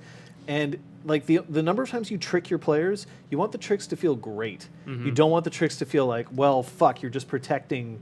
So I either had to make Mazer completely OP, which I could have, and maybe that would have worked. That's what I did with the Zizak, and that didn't work either because my dice just decided to were like fall over and die. Piece of shit that day. Which is great because it made for a great story. But in this particular case, I was like, you know what? It's totally fine. dice. It's totally fine. Mazer was Mazer getting killed, and then I was like, oh shit, what am I going to do for the rest of that? And then I found another way to close it out by tying into the stories that the players had said that they wanted to kind of close out with for the game. But in general, if my players surprise me, those are my favorite moments because then it means that I get to find out what happens next. If I always know what happens next, the game isn't as interesting for me. So when I get things like Patches becomes a knight, or Sophia decides to destroy the entire freehold, or Something Brom, else crazy too, Brom didn't has you? made choices that I've just been very deliberate about being like, that's not what I expected Brom to do. You're just gonna let Halea It's go? because like sometimes Brom is killed when I didn't expect it, and sometimes Brom has specifically like shown mercy when I didn't expect it. Yeah. And that's when I He's get a weird one. interesting. Or sorry, that's when I get interested. So that helps. We're getting some things queued up. I know this was asked, and whoops. Anyway. Kaiser asked, which villain was the most threatening in your opinion? King Melge, specifically because there was the old switcheroo. I honestly thought that was done. I was like, got him, done. We're like out. We're gonna meet a new antagonist. And then Maskaroo came back. I mean, the mask came back as like an antagonist, I guess is what I mean. The mask been on Melge. Right. But like, yeah, exactly. But like that, knowing that power kind of like lay there, I don't know. That for me, that was like the most insidious because he had power kind of everywhere. Yeah, anybody who succeeded in splitting us up automatically became more threatening to me. So when Broken Flight Ugh. took Patches and they took Kyoko, or the vampires had those scary moments were where Sophia awesome, was though. separated from everybody, and like Mazer using people's like emotional vulnerability against them. That was all up there for me. I think most of the big bads had moments where they were really big and really bad, like to the point where I was like, I don't know if we got this. So, like, I think you did well with don't know if we the major villains. Like, Mm-hmm. yeah, starting with Eloise and Abford, and working all the way through to Abford. Broken Flight and all of that. And yeah, the very last surprise enemies of, yeah. Kung Fu Fenris, why no Thelaine? Because I can't do everything. Straight up. Sorry, that's basically it. Season Having 2 Mel's of die so damn Changeling. early kind of threw me for a loop. Did we lose the mastermind early? Again, I don't care. Like, the thing that I wanted most is that if Brahm... I don't care, John 2020. If Brahm pulls out a gun and shoots somebody in the face and it succeeds, and I'm like, well, that was the king, then I can make a choice. I can either say, well, Scott didn't know it was the king, so it's okay, or I can do something riskier that I think is more interesting. And in that case, I'm like, you know what? Yeah, you just killed the king. And I think that takes a little bit of, I'm not trying to buff myself up here, but it takes a bit of courage to let somebody really fuck with the game that way. But I'll remind you of a couple of things. The first is there can always be another layer of shadows behind if you need there to be. Although the more shadows that you have, the more, again, your players will just be like, there's no point in my succeeding at anything because there's always someone else. True. And the second thing is there's always more villains. There's always more shit that can happen. So let them take one out and then have that moment of victory where you're like, I killed King Melge. And then have that moment of, I killed King Melge. Oh, shit. Whoa, Right? Like, yeah. And that's an interesting moment, I think. Yeah, I think just to jump in really quick, John, if I may, I feel like the motivations behind a lot of the villains in the game are really, really cool. Because, like, you know, broadly, there's like political villain, like people who aim to secure political power, and people who aim to do other nefarious things. But all of them felt kind of unique. Like it wasn't. And I remember at some point we had a conversation off stream where we were talking about like, okay, are we going to try to like rehabilitate all of the villains we come across or not? Like, is it just going to be this next one? It like doesn't matter, or how are we going to navigate that? Yeah, but a big difference between Changeling and Exaltwitch is because it was set, for me anyway, because it was set in this time and it was contemporary, it was less fantastical as a result, even though we were dealing with dragons and vampires, etc. So you were less likely to just be like, kill, as the first response. True. Like in Exaltwitch, it was like, it felt like a completely different world. And here you were more like, let's figure this out. I'll just other hide behind ways the pile of too. I mean, bodies. we usually ended up with murder, let's be Well, honest. that's why it's a but- pile, right? So you can hide behind it. Kung Fu Fenris asked briefly why were satyrs always asshole villains, and the answer is luck. Because you're thinking, I think, specifically of like 2 satyrs, Yeah. and one of them ended up being okay. Yeah. So, Point. Crosshair thinks, I think I know the answer, but was the safety off most of the campaign? Was PC death a possibility no matter the situation? No, it wasn't. PC death is something that is technically always on the table, but something that I would prefer to avoid. If the campaign is kind of hitting its stride and running really well, but it's been going on for a long enough period of time, I don't want to kill a PC because that ends the game. If you've been playing for like 50 sessions and then Brahm gets popped, do you honestly think that Scott could bring in another PC and it would just feel like the same game? Like, I don't think it would. I did have a new character ready to go. And I mean, and we'll definitely talk about that because that's God. cool. But like, after 20 sessions, maybe. But after like 80 sessions, you can't just replace somebody. Yeah. And so the answer to that is yes. If a player was making enough moves that I was going to have to kill them, then I would have. And I do think that there are certain combats where I would have been like, this is... At the very end, I've specifically mentioned to the players, I'm now turning the safety completely off because it's the end of the campaign, and if you die, I don't care. Or I care, but, you know. But it's a tricky situation, and it also depends on the style of game. Like for Star Wars, safety is probably going to be off a lot because it's really hard to kill somebody in the Star Wars system. Like you have to really try, but Yeah. also it's Star Wars. Like I think characters can be a little more disposable. Everyone asks, during the campaign, did any player have a backup character vaguely percolating just in case? And if so, what was it? 100%, and I will say this because it was the other character concept I sort of envisaged to fulfill what I thought the role I wanted to play was, which was like I wanted to play the Bruiser, the Ray, I guess, in that sense. And so, when there was a moment relatively early on where I was like, yikes, like combat's a lot tougher in this game, like, but I had envisaged a really mean, really scrappy Cluricon, like really beat up. I actually had envisaged this character for Pugmire originally, weirdly, but like really beat up and just really spiteful of the world. And Cluricons are so cool. Just have really cool birthrights. Mm-hmm. Do other people have? No, because when I start coming up with a new character, I get more excited about that than my current one. So I purposely try to not think that's of fair. any new PCs unless necessary. Yeah. I can't compartmentalize.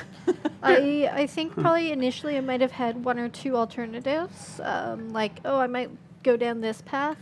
And then I think later on it was just a general feeling of I would probably start by opening up to this Kith, but I didn't have anything predefined. Mm-hmm.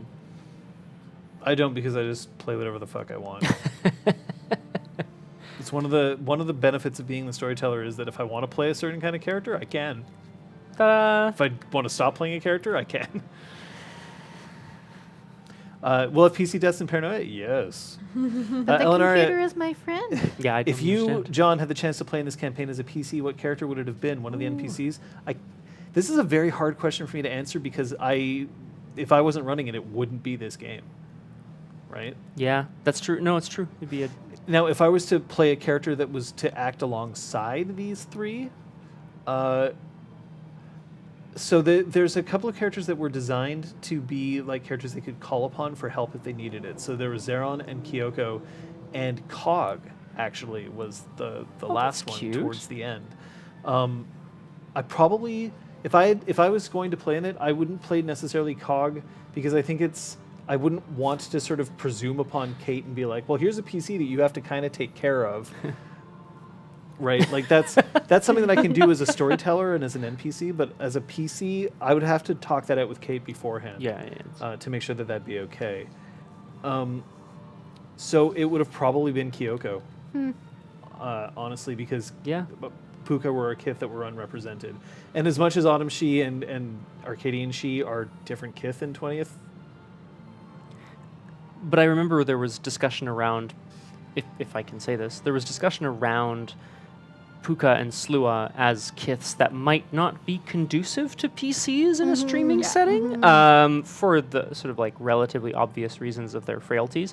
And having to roleplay those at a table amongst friends, like, okay, you just don't talk a lot or whatever, You or a lot. flagged that those might be difficult ones With for Slua us to play as. And Puka. For us to stream as, specifically. Yeah, specifically, we didn't have, like, these we probably could do Slua Yeah. now, finally, but yeah. At the time, it would have been quite a challenge. Mr. Shast, a related note then, if you were going to a new Changeling character today, is there something you'd look to playing?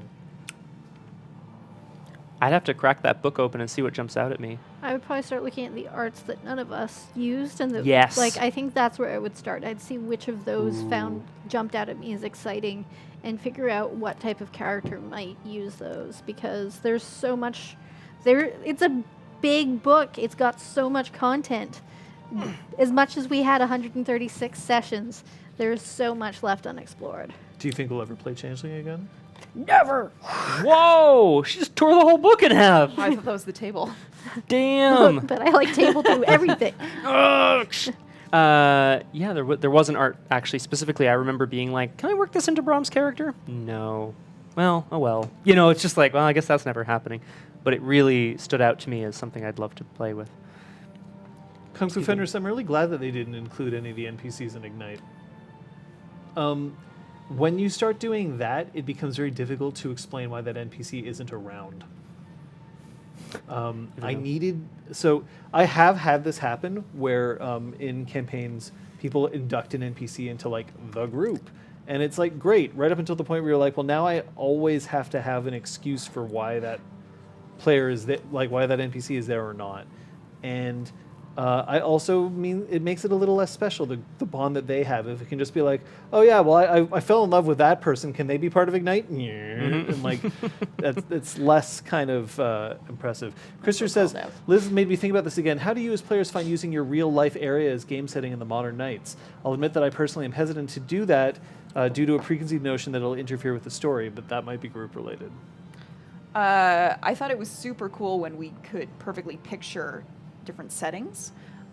Less cool when it comes to combat for me, because you're like, there are mortals around, so you're kind of like, I mean, that gives an interesting level to it in and of itself, but I don't know. No, but I had a very, and I think it's actually tied to this, sorry to jump in here, Kate, but like just that, yeah, I think very similarly, Liz, yeah, I love being like, oh, it's somewhere that I know, and like I could be that person walking next to Brom right now, like past him or whatever. But then, oh, I could also be that person at that cafe on this street downtown and watch a man like murder a man with a sword in broad daylight. Like that's what, I was sitting opposite Mazer, and part of me was like, I think Brom might just stab him. And then Scott was like, damn, that's the streets of Montreal, dude. Like, I don't know. And that was a tightrope for me. Not all the time, especially indoors. You're like, man. Yeah, I mean, I think, though, that speaks to maybe making it more effective, because I think that we are supposed to be aware that we shouldn't be breaking the Eshiat, that, there are mortals, because I don't think I would think of that if we were in somewhere that I'd never seen or heard of. True. So perhaps that helped in that sense, but I personally loved it. Because John and I both spent a lot of time around Westmount Square because of our various schools. So to me, that whole neighborhood, like my high school was there, and I've worked in some of those buildings. And so to me, it's so cool to, as I said, to know, I know there's a stairway here and an exit there, and there's a tree and a thing and a thing. So it allows for those dynamic moments of, I'm going to do this badass thing. Rather, yeah. I'm inclined to agree. There are definitely advantages to both. Of playing in a place that we absolutely don't know and playing in a place that we absolutely do. And it's true that sometimes it can make things feel more real, and therefore that can be disturbing. And sometimes that's actually an advantage. And it's sort of like, it is kind of weird when you shove a sword in somebody's gullet, right? Like, depending on the game that you're playing. Sometimes you kill 40 people with one sword slash because you're an exalted, and that's cool. And that is cool. And sometimes you want it to be more like, what are the ramifications of my taking a life? And that's a bit easier if you're like, I took a life on the corner of Atwater and, Atwater and Sherbrooke. And you're like, oh boy. Yeah. Right? It's a whole... And I don't know what OHP stands for. I think it was just her being like, oh, that's Yeah, what I think it's Aragorn's like noise of like realization and surprise. I saw it on Lemire first. But I do actually enjoy being able to play in my city compared to another because of that shorthand. Because I can say like, okay, so it's taking place right now at Place des Arts, and everybody here knows how long it takes to kind of get to Place des Arts, right? So instead of my saying, oh, and it would take you about 20 minutes to drive there right now, assuming that there wasn't any traffic, and you could take a metro there, or you could take this bus, they know this is the location and this is how I get there. Or if I say, you're standing on the mountain, and they know what mountain I mean, because there's only one. So, romance and smexy time questions coming up. Oh boy. Kay, Claire, and Kyoko. Elizabeth, did Sophia ever get Kay. sex pee with the mountain dragon when she was doing her yearly sing-alongs to it? I'm pretty sure not for the first 3 meetups. Afterwards, I don't know. All bets are off. I only maybe fuck on the she fourth met it sing-along. in a dragon form, and they had fun dragon times. Maybe Zeron joined. I don't know. That'd be an interesting moment if, like, These you know, things are then you got possible. dragon pregnant. Like, how would Yeah. that work? Well, you'd birth the Dovahkiin. Dovahkiin. Ah! Both. Yeah. Okay. Oh my god.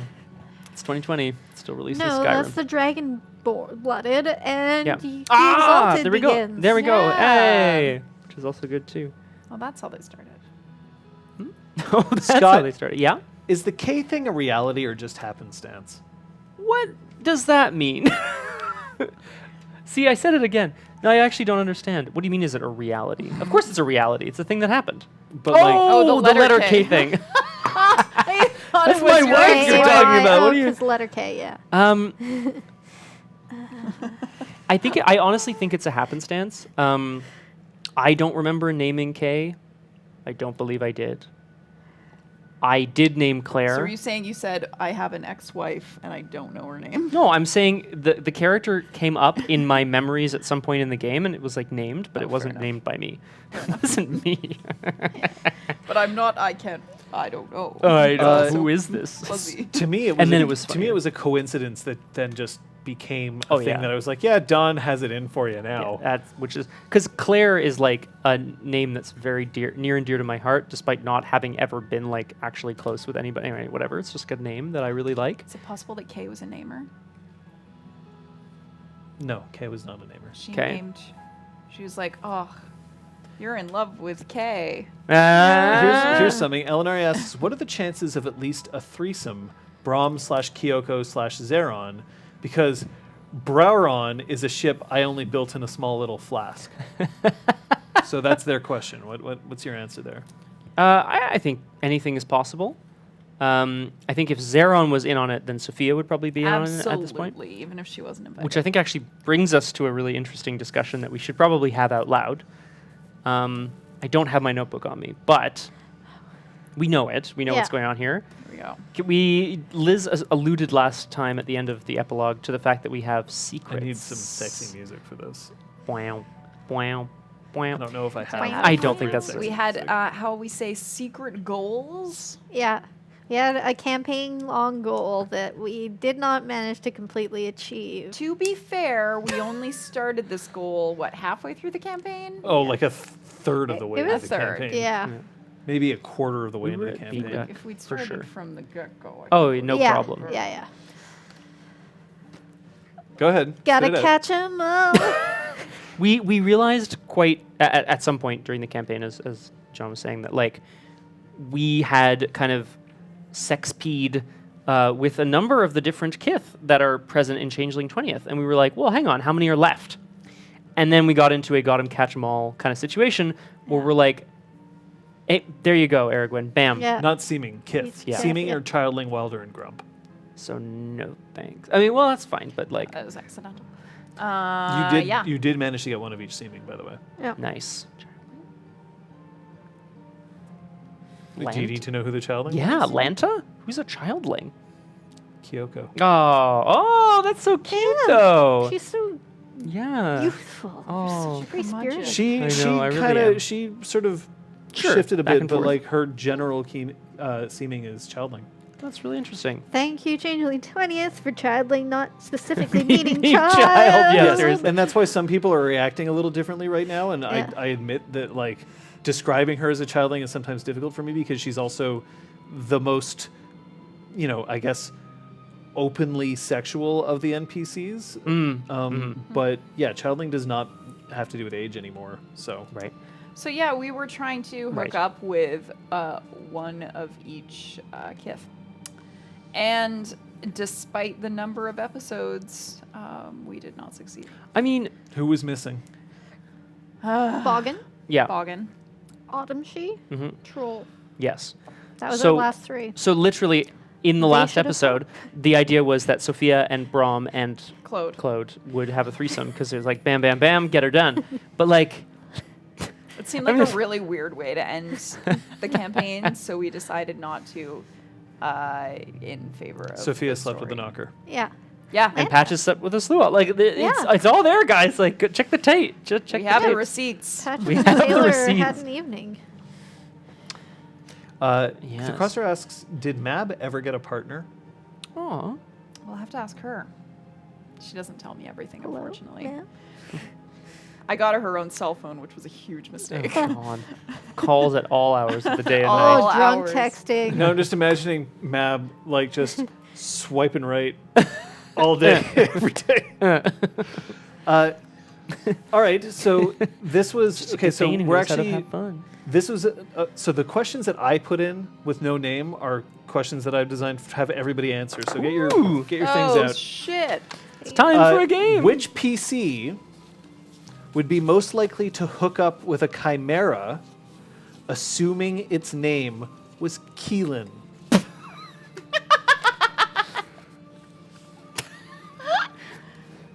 So I'm going to point out that there were characters that Braum was presented with who he did not That's go correct. for. That's correct. And also, I was not all of his tempted. lovers had names that started with a hard K sound. Anyway. Kvala. So which PC would be most likely to hook up with a chimera, assuming its name was Keelan? 1, 2, 3. Oh, yes. Blah, blah, blah, blah. Did you also say Sophia? Of course. Yeah, of course. Great. Do we all Everyone's say on- Sophia? Yes, Yeah, we Because I think do. Sophia's the one who's the most likely to hook up with a chimera. Yeah. Yeah. I don't think Braum would be able to wrap his head around that. No. Or anything around that. I was going to say, so what do I do? What do I wrap around? Mab is one of the best nonverbal NPCs John has ever made. The other ones would include Little Little One. The little one was super cute. Just adorable. Remember we like found little one in the fridge. There was that like getting kidnapped plot line there. We were scared. Elenaria asks, did Kyoko and Zeron have a sort of friendly competition for Braum's affections? No. Kyoko very much wanted Braum to love her, and she was convinced that it would never happen because she was the one who destroyed his memory. Zeron Turns was out he's an easy confused catch. about love, and when he first started sort of realizing that maybe he didn't have to wait for somebody, the first person he tried was Braum, and Braum shut him down, and he was like, okay. That was, John, I actually remember that session or that moment very specifically because I was like, damn, is Braum going to go for this? Didn't pan out. I don't remember why in that moment I was like, no. Because you don't have to fuck everybody. No, but... You don't? Well, now I do. Who's my next character? Sir Fox a lot. F-U-X. Hello. I am Baker. Yeah. Oh, a singing baker. Singing. All right, get your cards ready again. Oh, Yes. Right back. Assuming Cog was out of the picture, which PC had the best chance with High Queen Lenore?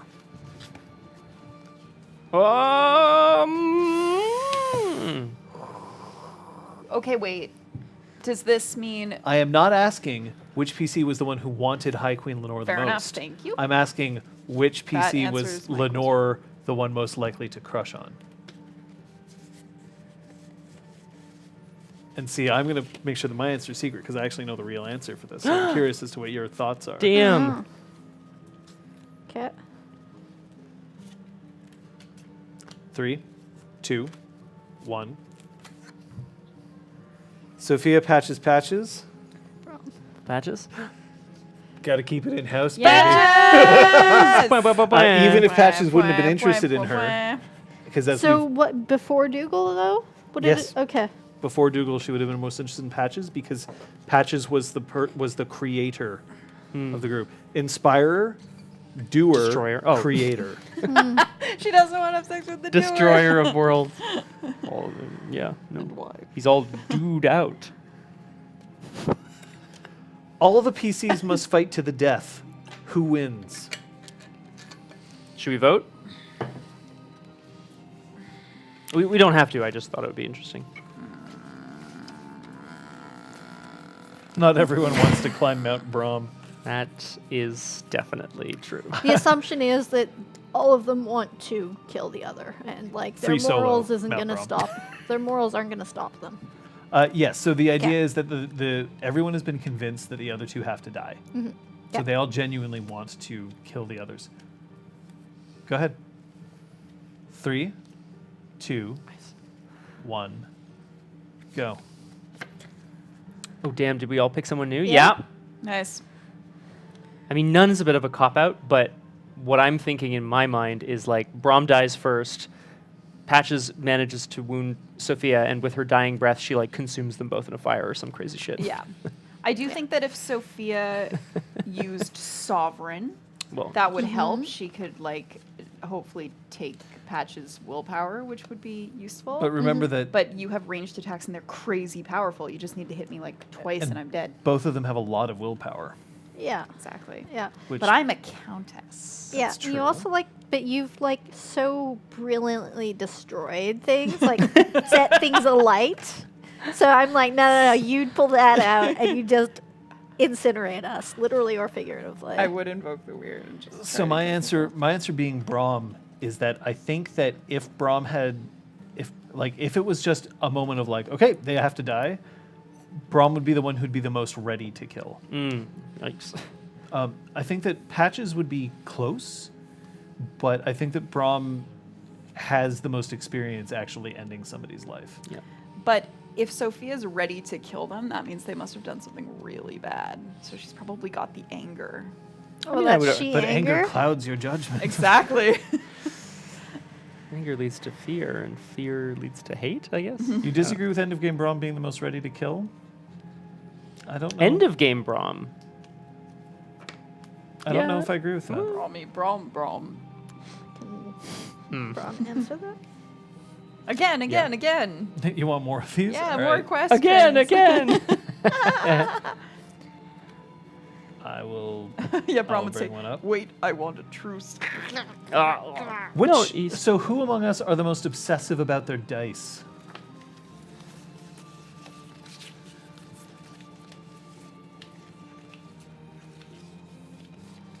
Three, two, one. This is actually a bit of a no-brainer. Yeah. Yeah. It's a good question, though. Who's second? Oh. Can I vote? Can I vote for Elizabeth twice? Three, two, one. Anyone else? Come on. Okay. All right. Okay. I was so not including you. I'm a bad My trick is friend. that I Oh. I think I've owned the most dice out of everybody, but like that's less about why I'm obsessive. It's that I have this set, I use this set when I run, and That's I true. keep it in this box. Very Like I particular, have the that's true. nicest dice accessories at the table. But I'm the most obsessive with rituals. Yes. I need to roll all my dice. The ones that are successful are part of the A team. The ones that are not are the backups. And then I try to roll from the A team as much as possible that evening, only dipping into the other pool if I have to. And when I don't do that ritual, things go very Is the poorly. dice box made of rich mahogany? No, it's black cherry. That sounds Or no, right. walnut, black walnut. Walnut. Yeah. This dice box is a wormwood dice box, along with the dice tray and dice tower. The dice tower is not currently assembled. And I've been honestly very impressed with them. I do have to ask a little bit about how to repair a little bit of the Yeah. the sides that here one's coming because out. they've come apart a bit, which I think would just be wood glue. But I'm going to contact them because they have a guarantee about that sort of thing. Which PC would be the most likely to turn evil? Hashtag secret villain. Wormwood do make boxes for 10d10. So that's this one. I don't know if it's still on their website, but this is not a standard. This is their extra long one so that it can hold 10d10. I need more. Well, yeah, we all need more. So which PC is the one most likely to turn evil?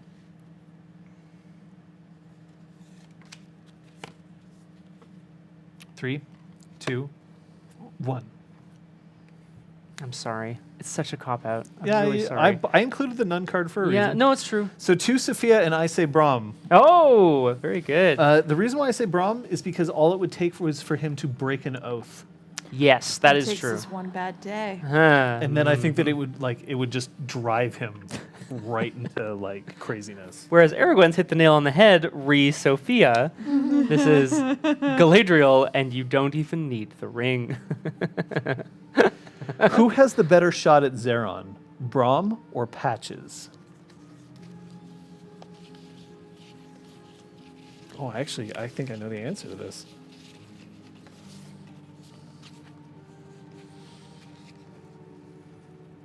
Well, I suppose it's whoever asks me first. It's not who has better shot at Braum. It's whoever has. That was my Zeron impression. Was that not clear? God. Oh, I thought it probably It was, sounded but like bro. I know that's Oh, why it's God. funny. 3, 2, 1, go. Cha-cha-cha! Ooh. So ooh. Braum, and Patches. Why do you say Patches? we had that whole like comrades in arms, and Braum already shut him down. And That's true. I haven't paid attention to all of his romantic entanglements, but I know it's largely involved women. I don't know. Good So, point. yeah, I don't know. And why Braum? I feel like they share a tender love that is, between friends, but has always been a little something more that they've never indulged. That's all I'm going to say about that. I'm thinking mud wrestling. None. Damn. Hey! So the reason why Wait. I say that it's Patches is exactly that reason. That assuming nothing changed and that you asked him today, he would be like, Braum turned me down. Oh. Well, hell, if I could It does turn not back have to time. do. So there are questions about Dot, whether dot, or not Braum, whether or not Zeron is into dudes, and the answer is that he is not wholly, like completely like 50-50 on men and women, but he absolutely would have sex with men. Mhm. If you asked him what he identified as, he's not pan. He would consider himself bi, Okay, cool. but leaning more towards hetero-romantic. So, I think Braum/Zeron had romantic bromosexual undertones. Patches and Zeron felt like combat buddies. Yeah, but combat buddies, that can happen. Which PC would be the last to die? So the last changeling is how I'm going to define this. It's the last person who's held on to their changeling soul. This is a tough question. Yeah. Mm-hmm. Love can bloom on the battlefield. We've learned from Solid Snake. God damn it, Crosshair. 3, Hold on. 2, Whoa. 3, 2, 1. Oh! Oh! Are we? Oh, not Oh! quite. Okay. I thought about Not quite. Patches. Patches is my second choice. But then I thought of me. Why Patches? Why Sophia? Sophia? While you answer that, I'll be right back. Okay. Can you mute me? I was almost going to say Sophia, but I felt like Sophia might be a little bit more likely to do something brash for love or for the good of a bunch of mortals that some shitty Baylor were trying to get rid of or something like that, right? Like the whole fuck this, I'm going to go burn down Abford Pharma energy, I feel like might lead to Sophia dying before, super old age. So that's why Fair. we were out. And I similarly was thinking of a scenario where it's like Sophia starts to be forgotten or starts to be lost to the forgetting, and she just goes full in the other direction to recover and ends up just like burning up in a glamour-fueled, fuck fest or fire fest, more likely, Yeah, right? Just too far in the other direction. for sure. Yeah, Makes sense. that's where I'm at. Yeah, that was a hard question to answer. Mm. I think she's sort of gotten more, I'm not going to say responsible, but she has a bit more sense of self-preservation now that she's well, sure. a countess. Yeah. Because she wants all of these things that she's implemented to actually, last. Mm-hmm. So she's got extra motivation to hang on for as long as possible. Yeah. Whereas I think Or is she gonna Patches be is super still effective? very, she's smart, but she's still, if there's a house on fire, she's still going to run in and try to save Yeah. people. Yeah. Impulsive. We have a until John comes back, but I think we're gonna maybe miss that window, unfortunately, Aragwen. Which one? The one that's on the screen right now? I don't know. Maybe. Elizabeth, Yeah, was we there someone can't left see. alive that Sophia wishes were dealt with? Ooh. Dealt with. That's a good question. I mean, she's really angry that she wasn't there to see the end of Mazer. I think she's disappointed with how things ended with Velen. Because she wanted him to die? No, just that like Because she wanted to be with him? that the deal they cut was like she I think she wanted him to be like at her beck and call for a considerable amount of time to make amends for what he did, and also to make it up to Zeron what he did to him. And that didn't happen, so I think she's sort of like, Oh, Zeron's just going to go and hunt him down. good, great, wonderful, There are certain things that Zeron won't put up with. excellent. And using cold iron on him is one of them. So what his idea was essentially was to allow you to make the political victory, and then for him to be like, but I never said anything. Good. That's specifically why I didn't include him in that one-on-one talk also, so so he wasn't satisfied. Crosshair asks, Kate, did Patches find it difficult to handle all the politicky talky stuff, and how did she manage it if she did? Definitely found it difficult. She definitely, basically early on, it was just let other people do the talking until she gets so mad that she has to act like, making everyone forget the head of House Gwydion. That was so good. That was a pretty fucking baller move. But then Really well done. later on, when she decided she was starting to either be just pulled into it all the time, or once she joined nobility, it was like basically study. And even when we were first going to Taranar, she was like, teach me the courtly etiquette so that I don't fuck this up. So it was much more a study, learn the facts, than an understanding, if that makes sense. Yeah, Househeads got kind of fucked up this game. That's very true. Househeads. This is a high power game. Happens. But yeah, I mean, like, that's... It was also interesting to me that you started off with Charisma 1, but that you didn't end with Charisma 1. And typically when players take a 1 and they're proud of it, like Kate has been, they keep it forever. And I think that that was actually really cool when you bought Charisma 2, because you're like, I have reason to do that. Yeah, she had been talking more, and I just found that I had started to find ways to get my point across without completely fucking it up. So I felt that I should reflect that on the character sheet. John, what did happen to Hergo? Well, he came to visit us at the Grand Best Inn. Hergo just continued to live out his new life as a masked avenger, essentially. And he was happy to do it. He was inspired by the people who he had helped along the way. Because, yeah, essentially, Patch, I'm trying to remember that moment exactly now, but, like, you gave him purpose, right? He was, like, following us along, and eventually you were like, here you go. Here's your sword. I want to go die. And she was like, cool, there's a bunch of enemies. Go down in a blaze of glory. And then he didn't die. And that's the key, is that his whole point was, like, I'm a great warrior who needs to, like, ride the lead train to Foxville.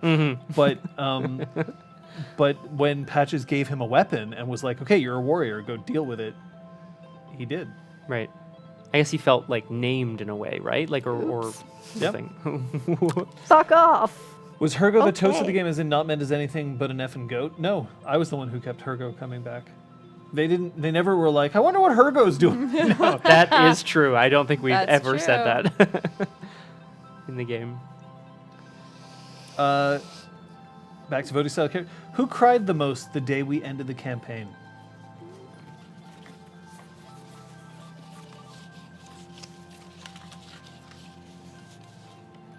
Chat did. Yeah, we can... Me! Oh, Laurel first.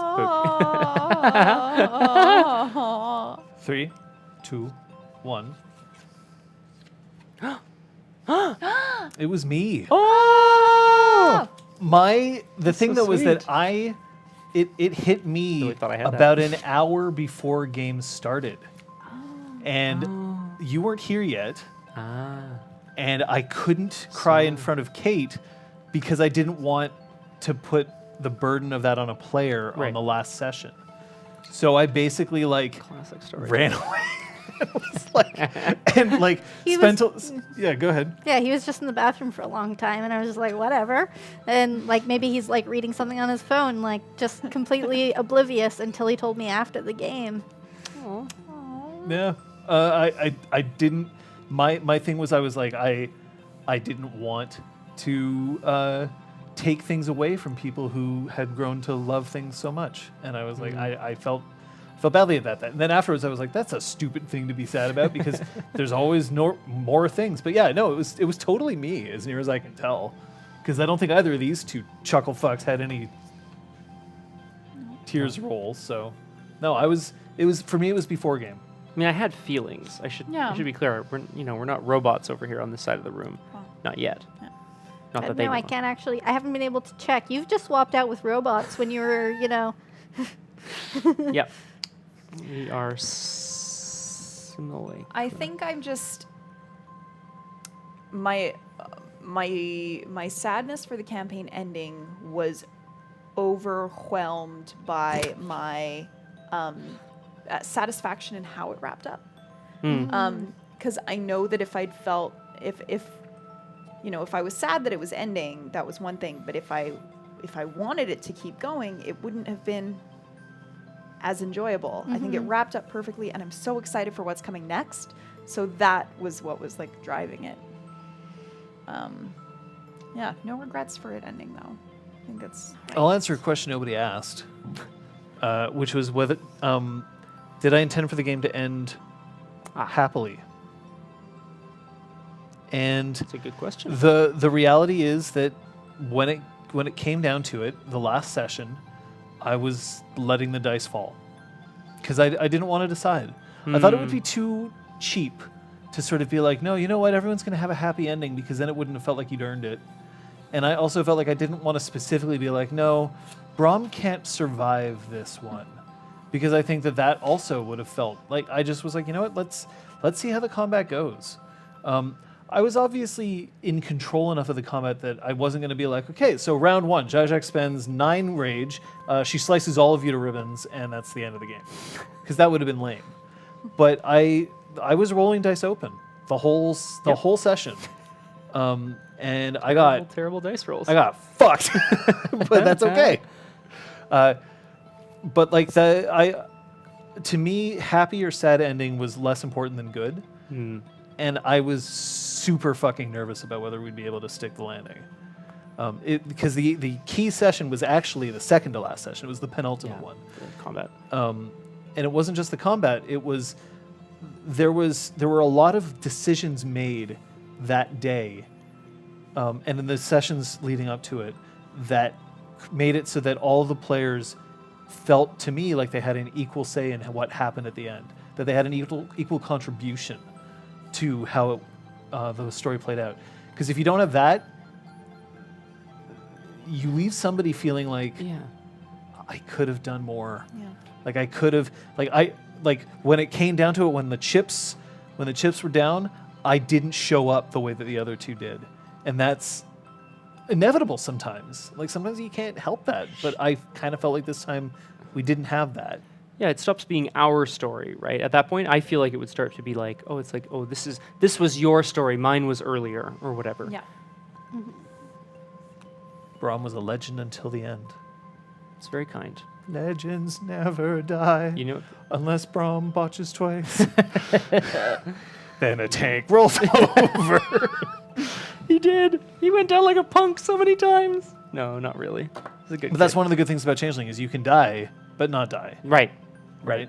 Although, Krister, death just giving you a couple of points of banality and not even a dot anymore, not sure I'm a fan of that. I might house rule that in the future. Ooh. That a death, if in a death in Changeling, a chimerical death means a dot of banality. Bam. Boom. Just because I think there should be a consequence that is felt for death. And even because now you can leave, featured as being a butt. Try refreshing would be my guess. But because there are ways to lose dots of banality that are like outlined in the book, so I feel like you can kind of do that. But if you don't have that, it's a little rough. Yeah. Excuse me. God, that was right into the mic. Sorry, everybody. Was No there thing. anything left unexplored from Brahms' memory loss time that you wished you got to?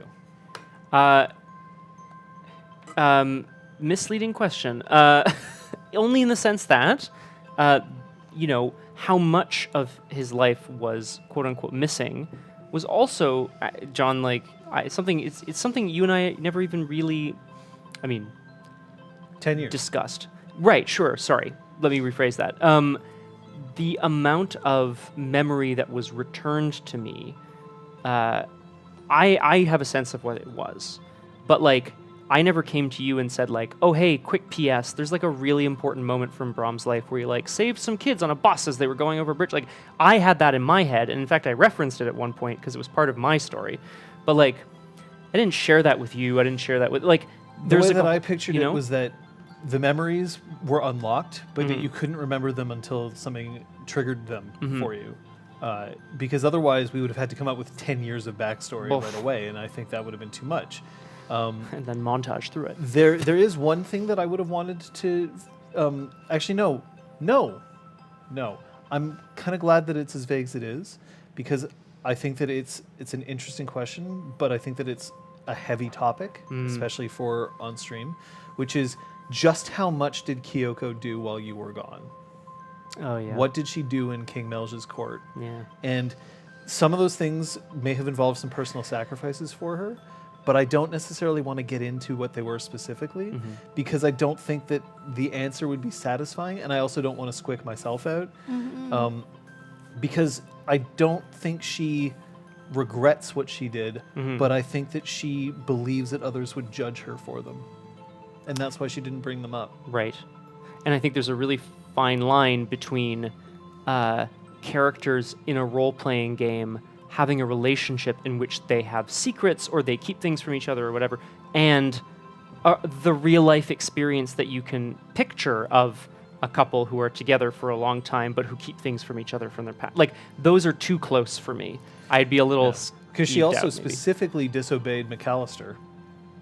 Right. Right. Yes, She went when. Well, okay. She specifically did not seek permission to do what she did, and went AWOL from the Red Branch for quite a while To be doing with this. Melge. And then McAllister found out about it, did not specifically interfere because he couldn't find a way to do it that didn't endanger her. And then when she came back, he was like, "The fuck you did," and she was like, "I don't do it."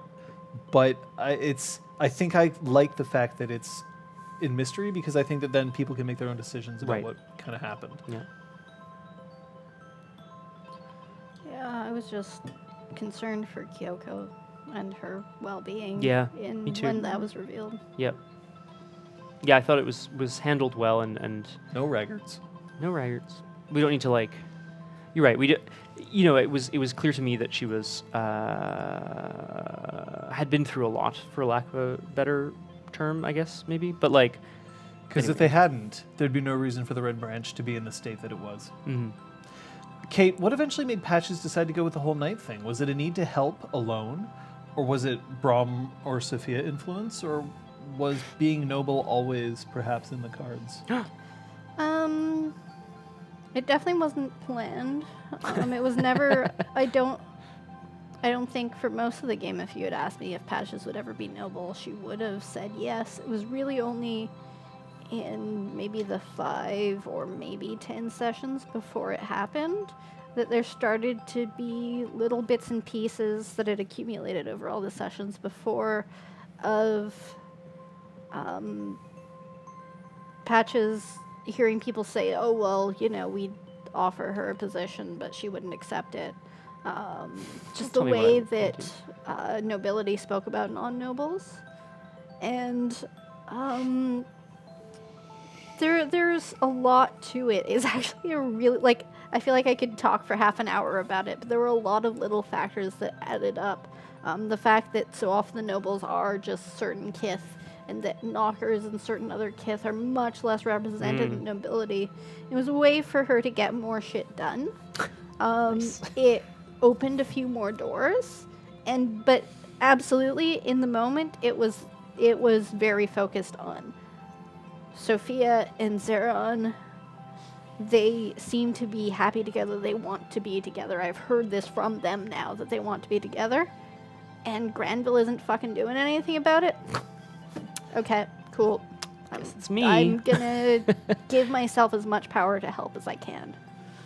So it happened then because of that, but it would have happened eventually. Nice. It's sometimes hard to play NPCs who can't fix the problems because otherwise then the PCs would have nothing to do. It's true. Was Claude's wife planned from the start, and was there any reason you pulled that storyline out at that specific time? Thoughts? Claude's wife being in the basement and being a changeling who had done something wrong was always from the beginning. And I knew that there are some things that I know that I have to hold on to and that they never get revealed. And I have to accept that. There are things that I have thought of that were never revealed, and I'm okay with that. I even think of a lot of things that I then subsequently forget because I'm just like, oh, it's not going to come up, and I just push them out of my head to make room for new things. The reason why we pulled out that storyline at that specific time is because I realized that that was a useful time to bring out for that storyline, specifically. I hadn't decided the nature of Claude's wife's crime until later. But at that point, I was like, I can use this for that. I've planted the seed. The seed only came up several sessions in that you discovered exactly what was wrong. And then afterwards, I was like, okay, now I can use it. But then also, like, correct me if I'm wrong here, like, you know, when the game begins, you get to say, okay, here are these people, here's this place, here's a hook, here's something you're being asked to do, so here's a goal you need to pursue. But, like, if a character takes a shine to Claude and decides, like, hey, what's going on with your wife? Like, I want to know. Like, it gives you somewhere, like, you have something already kind of, like, in mind for what, there are additional threads that people can pull if they wanted to early, right? Yeah. Like, potentially as well. Plant a lot of seeds and find out which seeds are the ones that players decide to water.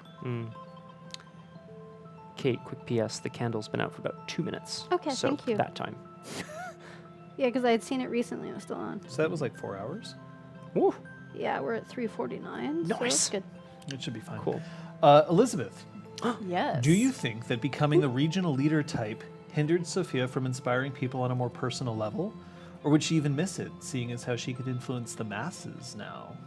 I tried to bring that into the last session, actually. So I was really happy when Pierre-Luc was the first one who applied for the artist residency, because it had been a very, very long time since Sophia had even, like, mused anyone, because we just didn't really have time.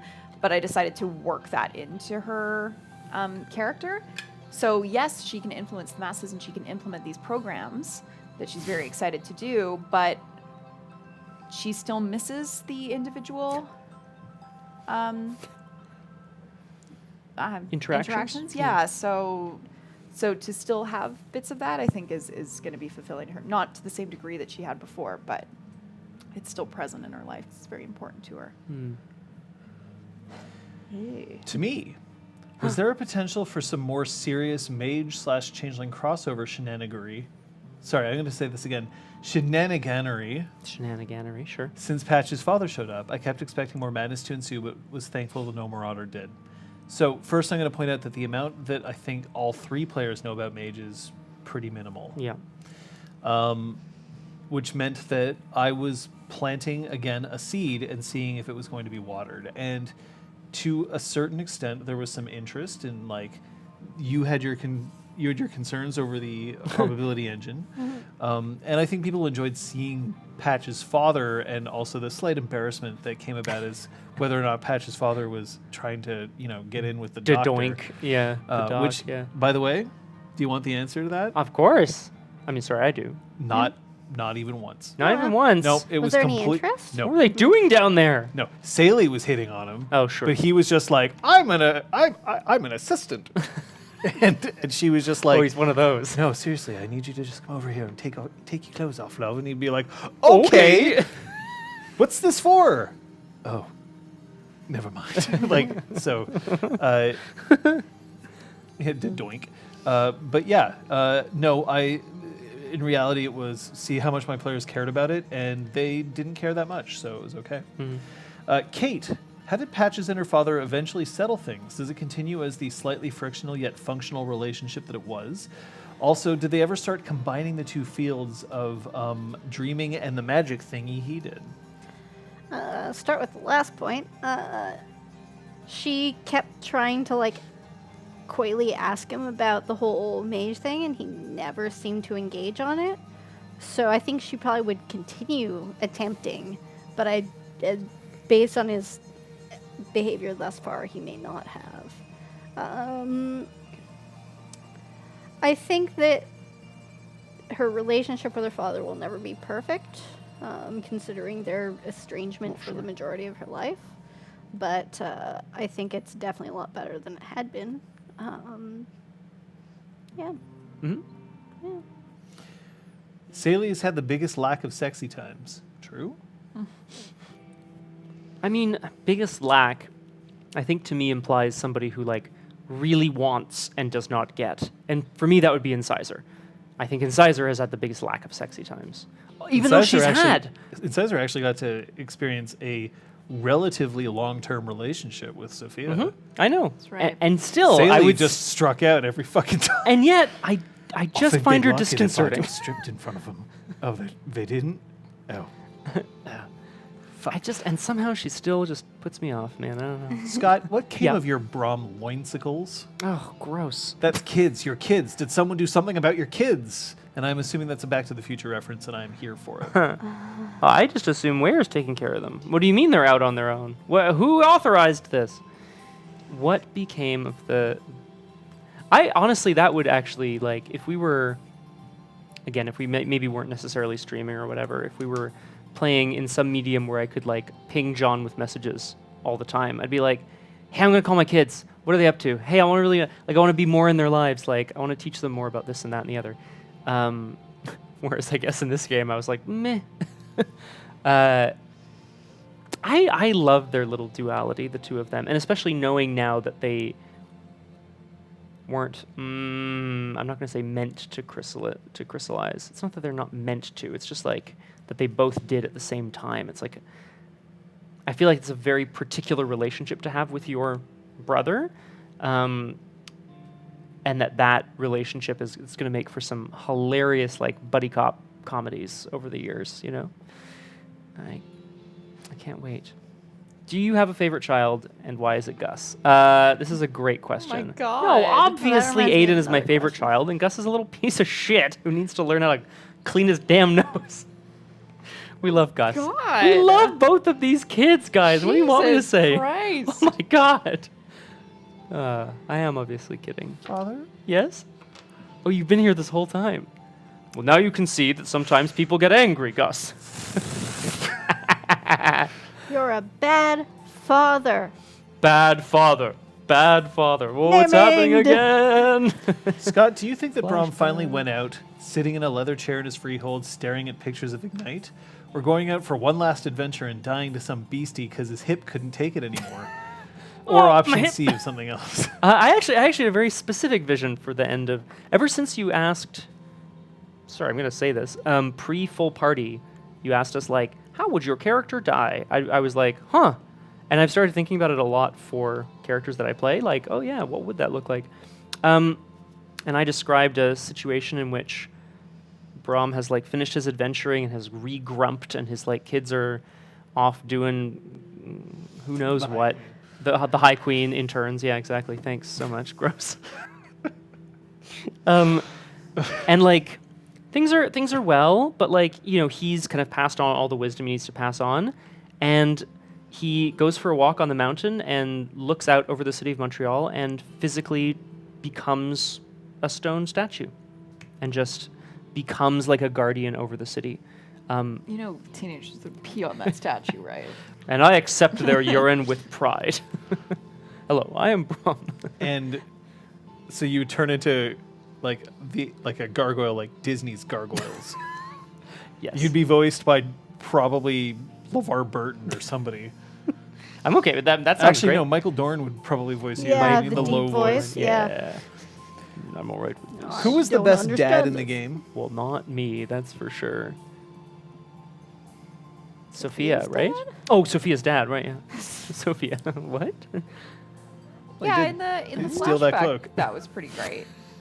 He did. The Sophia's Chrysalis episode, that was Mm. cool. Who else, though? I mean, a lot of the NPCs we sort of interacted a lot with didn't have kids in a traditional sense. Sister was a great father figure. True. I mean, kind of. TBH, kind of. Best uncle. Yes. Yeah, Yeah, yes. I'm the Yeah. best dad. I get over here, sit on my knee, and tell me No. what you want for Christmas. No, that's my bad knee! Oh, fuck. Tell me what you want for Christmas. I forgot a character to include in the finale, and it was Sandra. Oh, I don't remember. I wanted to very specifically mention that Zister started influencing his Oh. niece's life more. Oh, that's nice. I couldn't remember who it was. That's right. She was really cute. Now I remember. Yeah, Patches founded a STEM program at our elementary school. That's right. That's awesome. Kids in STEM. Yeah, so that is canon, but I forgot to mention it. Do you want me to add it to the wiki, or? You can if you want. All right. Mr. Chinkaiser Omnic, this is from way earlier, but I also am sad that Sophizer did not happen again. Pfizer. I join your sadness. You could have. So No. Pfizer. Pfizer. No, her empathy was too high. She knew that It wouldn't have been good Incisor- for her. Yeah, Yeah. it's fair. And I think that was the right call. Mhm. Yeah. Made Liz sad though. Aragorn asks, ooh, this is an Aragorn question. Is there anything that Ignite believes they successfully accomplished fully, but in actuality, there are loose threads that could have come up against? That could have come up again, sorry. This is a dangerous question for me to answer, because if I answer and then they're like, oh, I do want to see how that would have turned out, well, then we're still playing Changeling. So I'm going to hold on to that in case, for whatever reason, for some future April Fool's Day, we decide to play another session or whatever. Nice. I will say that it's vaguely linked to this. I will say that the one thing that I will mention is the Ramsey Alal was very easily resolved if they had remembered that that was an option for them. We just didn't know naming well Yep. at all. It's fair. And that's fine, and that's on me, It's not right? something That's we not on thought you. about. See you in 2029. See you in 9 years, fuckers. What the hell is a changeling? Okay, here's I've a question aged. for everybody. What scenario Oh, would the PCs well, I'm find almost hardest 70, right? to handle? So have a look at your character sheets and find out which of these abilities or areas would you be least well equipped to handle, considering that the three of you were present. Oh, all three of us together? Yeah, so it's like, where is the hole? Because I know what Patch's super failure is at the moment. That's actually a really good question. Yep. You know who came up with that question? Me. Oh, shit. Trapped in the middle of the desert with no food or water, and you make us resource manage? So survival? Yeah. I have survival. How much? 3. What? I know. Isn't that Well, wild? fuck. What the hell? How about Where it- how is the about- crafts? Okay, no, I still How vote about Animal Kin because I have no dots and I have -1 from Dougal. Okay. So Patches would botch whatever we were trying to do, and like the animal would kill us or Shit. Yeah, get like all you'd its meet friends. like a hedgehog, and the hedgehog would instantly be like, "Fuck you," and fling quills. Wow! and, I have and call it 2 in animal hedgehog. pen, But, but like- that might not be enough to offset. No, but like manipulation as well as actually, I think it's an attribute that none of us are like overwhelmingly good at. So it's a joust. You'd be horrible at a jousting tournament. manipulation. You wouldn't be Yeah, able to you handle your horse properly. fake out. Fake them out, I guess. Okay, jousting. Yeah, okay, that's Well, Kate, how many investigation dots does Patches have? fair. 3. God damn it. Detective Patches. Look, you guys have been playing for a How long about time. science and tech? 1 a in couple. science, 2 in tech. All right, so science. It's a science fair. We're all on the same It's team. a science fair. Do we- Patches? Do we Yeah. mix She has 1 dot in baking soda? science. I don't know what to I mean, I wanna hear- make Yeah, the I mean, biggest if it's boom like a boom. I chemistry hear volcanoes fair, are a good thing. It's a but chemistry she'd just fair. lick everything, and then she would die. That's how she goes out. Licking something and dying? Oh, everything. I sorry. mean, eidetic taste is a 4-point merit. I spent a lot of my character creation You were the points one who had to be lick able things. to I lick wasn't things. forbidding I you. know you were.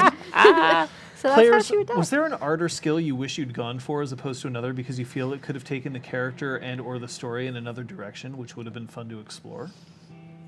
So I had already mentioned infusion, but yeah. Oh, I just because I was always really drawn towards Autumn as an art and the possibilities of not like evil, but like malice that it implied. And if Brahm had gone down the path of Autumn, I think there would have been a lot more. For me, there would have been maybe more of a push to like have him kind of teetering between Seelie and Unseelie and like that kind of storyline, which becomes very different.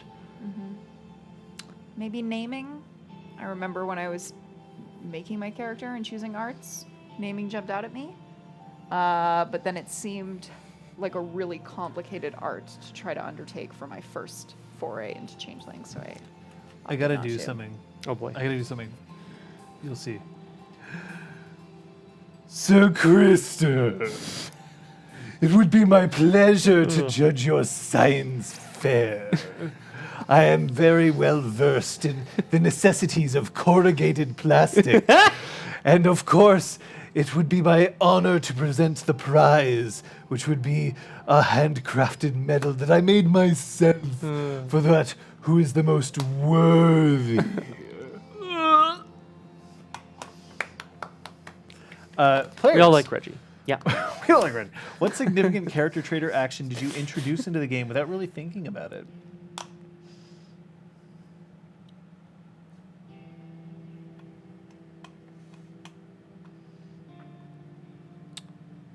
Well, I don't really think about a lot of the stuff I do, so I guess that's a bit of a trick as well.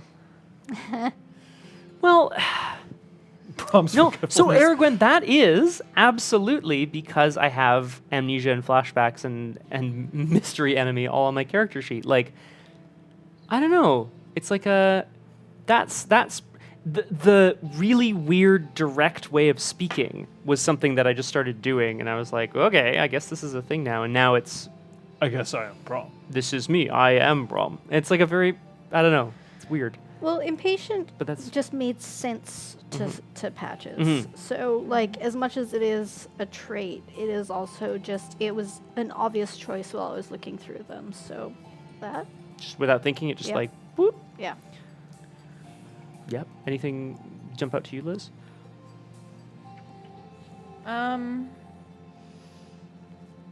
I don't know. Burning the Maybe vampires. when I was first building the character, I didn't know it would be so heavily weighted on like dream interpretation and dream Sure. study. So that came. It just kind of started. and- Yeah, through Oneiromancy, that became a bigger thing. I acknowledge your whisper, Aragorn.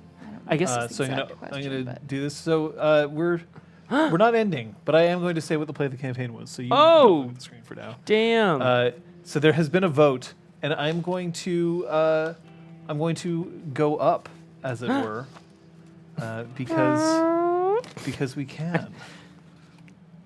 I think just to respond to Neuromancy and like impatient and stuff. It's fun to look back because like in hindsight, like of course those are the characters. Those are the characters we made. This is the story we told. But if they went in a different direction, Yeah, it'd be a different person entirely. true. Sorry, John. Okay. Yes. So Thank you. these were apparently, from what I understand, these were nominated by our audience. So all of these are nominations, and Okay. then they were voted upon. So I am going to name them, and we'll find out which one was at the top. Play So of the campaign. play of the campaign. Sophia walks in dreams to reassure Zeron. Oh, I remember that. That was so nice. I remember that. Thanks, Scott. No, it was really nice. Thank you. Ignite manages to keep their dream rocket ship together as it crashed. Oof. Oh my gosh. Magic and might. With that witch on top. Yeah, you remember? You're Yeah, hanging no, off no, the I'm back. You're like, picturing it. I'm like, oh my god. that was crazy. Hashtag puke. Hey. Play of the campaign. Hashtag Sironia.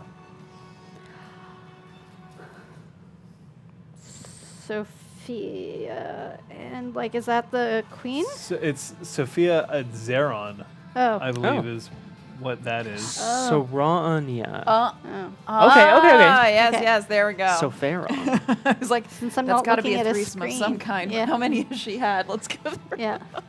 Hashtag Brioko. Aw, Of course, sure. Yeah. that's sweet. Patches snipes the vampires. Yeah. Yeah, that was That crazy sounds cool. sesh. Brahms' legend never dies more than a few times anyway. Not really a play, but I'll allow it. Brahm recovers his memories. Mm-hmm. Good sesh. Sophia ignites the vampires. Yay! Yeah. Guys, we killed a lot of vampires. We did. Sophia F's up Gears as a dragon and the Spark as a dragon. And look, Self-Gone is a thing. There was a lot of burning that happened. I was a dragon. Patches rewinds time to save Brahm. I mean, I'm biased, Right at the So end. but that far, was this my is play of the becoming like a campaign. recurring. I gotta say, Yeah. it's a thing for us. Patches shocks everyone by becoming nobility. Yeah. Yeah. Brahm kills Melge. It was also a crazy sesh. But the play of the campaign, as voted upon by the audience From the today, apartment. Ignite unmakes a Dantean and restores a romance. Woo! We did it! Go team. Go team. He did a bad thing, and he did another bad thing, and we followed him into the dreaming, and then we made him good again. And now they're together again. They're happy. Oh, Oh, Trey no. Dog, what was your vote? Hashtag You puke. can tell us. It can be puke. That's fine. I can see because it's a pie chart, and I feel like there's a pretty good distribution of a lot of them, and there are like 3 or 4 that are really tiny. That's because some of them only got one vote. Oh. But that's okay. Oh dear. There's a lot of things to vote for. Yeah. Yeah, I can remember when we were like into that part of the campaign. It felt like oh yeah, okay, this is a climactic moment in this campaign. And I'm therefore, glad it was Kung Fu something that we Fenris all did asks, together. what was your favorite arc of plot? Talus has many different arcs, by the way. That's what he wrote. That's a good question. I'm gonna say Broken Flight, actually. Ew. I know, but that's exactly it. That's it, because it elicits that response. Ah, God. Because there were so many among them. Because it was. Many of them had reasonable things that they were fighting for, and some of them were just profiteering, like Mazer, Yeah. which was really That's fucked. the worst. Yeah. And just manipulating everyone. And then they were doing really despicable things because this is war and it's what has to be done. And it was how do you counter such extremists without going to extremes that you can't pull yourself back from. It was really cool. Yeah. Yeah. I liked it. I'm thinking, Kate, I don't know, did anything jump out for you? Everything, which is the trouble. Yeah. It's true, right? I was okay. I'm not gonna say favorite because I feel like this would be undervaluing a lot of the campaign, but like Jig Grifter, Jig Grifter and Gears, a Gears car. I don't know. It was a really different feel from what we had just done before. Jig was like a total question mark. I thought that was really fun, and there was also this like businessy aspect. It was like, are they gonna like shut down the Spark like legally but illegally? You know. Yeah. I think maybe the Eloise, like when we found out that she was actually bad, and so us having saved her was like, so that little arc, and where I feel like that's the first time that we lost the Spark. First time. Whoops. So I think maybe that one. I mean, they're all good, and I feel like I'm just choosing it to be different. But yeah. I'm going to say that this Which was one a did I mini choose? arc, and it also, I don't mean to imply that we peaked early, but some of the best moments in this campaign, and I think, which set kind of the tone moving forward, which I really which I really enjoyed, was the sessions that we ran one-on-one with each of you, Yep. because so much happened in those one-on-one sessions. Yeah. That was when Melge died. That was when you sniped the vampires, and that's when Sophia stood up to Eloise and regained control of the spark. Yeah, you defended the spark essentially, well, not single-handedly, but it was like you, Zeron, and Claude, I think. Yeah, pretty It's much. a good team. But she was also the one who pulled Claude into it. Oh, that's right. He was like, yeah. That's good. Yeah, those were great, really cool sessions. Nothing against all of us together. Because What time? we were available. Yeah. Yeah, we literally did the one-on-one sessions because that's what we could do at the That time. time. We were going to otherwise we were going to miss a whole bunch of sessions, so we came up with that. I'll totally do that again. It was Yeah. totally worth it. Crosshair asks, why do you play tabletop role-playing games? Whoa. Whoa. It sparks joy. Oh, it sparks joy. That's true. I like I like sitting around the table with friends and playing games. I really like some of the sort of like games that we play, you know, that are like longer and slightly more involved sort of storytelling stuff, but at a certain point they end up becoming strategic, which I also really enjoy. But like there's something really fun about sitting around the table without the need of any stuff, and it's just like, what can you conjure up between you? Without the need of any stuff. Laptop, iPad, laptop, monitor, camera, lights, green screen, Well, I dice, blame these keyboard, guys for that, mouse, yeah. dice, water bottles. There's a lot of stuff here, yeah. Okay, wait. So snacks don't count, first and foremost. Soundboard. I just want to put that. Yeah. Mike. Mike. Okay. That is true. That is true. But I understand what you mean. Yeah. That's. I think that's my answer to that statement. Question, rather. To get a chance to perform and be creative, especially in times when that's not happening otherwise. It makes you appreciate these Sundays even more. And seeing people. I mean, for God's sake, like we've been so isolated lately. Like, it's because we have this game and because we have this stream, it's a guaranteed social activity every week, which is so welcome and needed. Yeah. Yeah. For me, it is largely a social activity. It's something that I didn't have in my life for from around the time just before I started university until Exaltwitch began. I just hadn't had gaming in my life due to, you know, my previous gaming group having 9-to-5 jobs and thus clashing with my schedule.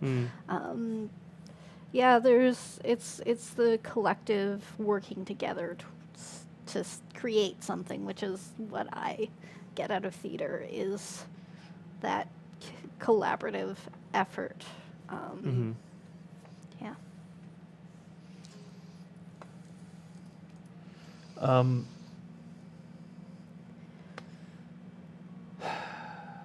Krister has a really lovely message here. I don't know if Yeah, everyone's read it. we'll in the go chat with that yet. and then I'll give my answer. Oh yeah, of course. This is the highest praise I can give, and it is for all of you. As someone connected to the game the way I've had the fortune of being, you made the game your own, and that's why I loved the Chronicle itself and watching you bring it to us. Yeah. Well, thank you. I mean, I can give two answers to this question. The first is that when I was growing up, I was earmarked for careers that involved a lot of science, a lot of study, a lot of discipline. I was going to be a doctor, or I was going to be an engineer, and to the point where I was actually in, you know, like applying for like pre-med and stuff, right? Like that I had these things going on, and there came a moment in my life where I abruptly kind of had to throw it all away. And I'm not going to get into the dramatics of it, but I'm going to say that I knew at that time, after I had made that decision, that I had to be rigorous study and discipline, like you told me. that I had to be creative in my life, that was what I needed to be, or I was not going to have much of a life at all. And role-playing is, to me, one of the creative outlets that I have where I can do it for no one else but the people I care about. Because I am lucky enough now that I have a career being creative. I'm a designer, I'm a writer, I am a scriptwriter, I am an actor sometimes, occasionally. And that's something that I find incredibly lucky. But when you're doing those things, you're being creative for somebody else. And that has its own merits and benefits. But there are times where I want to do something for me. And for some people, they write their own screenplays or their own novels or their own short stories, or they draw or they sculpt or they create art for themselves. And for me, it's role-playing. And that's how I've done it, because I've always preferred creating with other people instead of just by myself. But the reason why I really play tabletop role-playing games is the reasons that have been stated just now. I get to have time where I get to create with my friends. And that's incredibly important to me. I'm closer to the people who are sitting in this room right now because of role-playing. And it's not how I met them. It is not the thing that got me into this social circle. And it's not the thing that kept us friends for years. But it is the thing that keeps me close to them now, among other things. And I'll be honest with you, the fact that we're lucky enough that we say, hey, every Sunday this is what we're doing because it matches our interests. We like streaming, we like performing, we like creating, we like hanging out with each other. Every Sunday is a tough schedule sometimes to keep up. But I'm lucky enough that I get to do that. So that's why I play. And thank you, 16-Bit Eric. And Trey and everyone. Trey Dog says, I completely envy the presentation of the way you guys do Changeling. I wish we could pull it off. Other people in their campaigns lose my interest pretty fast, but I enjoy the way that you guys did this, and I like, and like I have said many times, I learned a lot from watching it. I mean, that's always gratifying to hear that people learn from this, but that's also one of our stated goals for this channel. And also, honestly, the reason why I like this channel compared to other games that I've run is that this channel isn't just about the game. This channel is actually about the people playing it.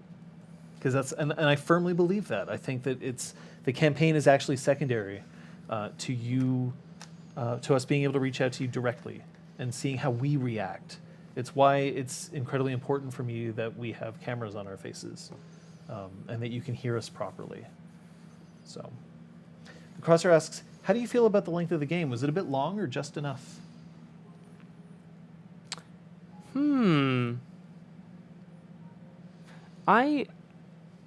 I thought it was a bit long, and then we kept playing, and it was great. It was a roller coaster. You know what I mean? There was like a moment of like, oh, well, I guess that's it. Perhaps we're pulling into the station. Whoa! You know, I got excited again. I think it just peaks and valleys, right? There's certain weeks maybe I don't feel as kind of on or whatever, or as ready to engage with like the goals of the character. But in terms of length of the game, there was like an arbitrary mark where it was like, this is long enough for a game. I think this is good. And then we kept playing, and it's been great. Like, I know we talked about that. When is enough, you know? That's all. Yeah. Yeah, I'm just going to echo that. There were a few moments, so I was like, okay, wow, this game's been going on a really long time. And John would ask us periodically, how do you feel about the game? Do you still feel as excited about it as you did? Like, do you think you'd be wanting it to wrap up? And each time I'd be like, no, I don't think so. I'm still excited by it. But then, I don't know, there just came a moment where we all sort of went, yeah, it's time.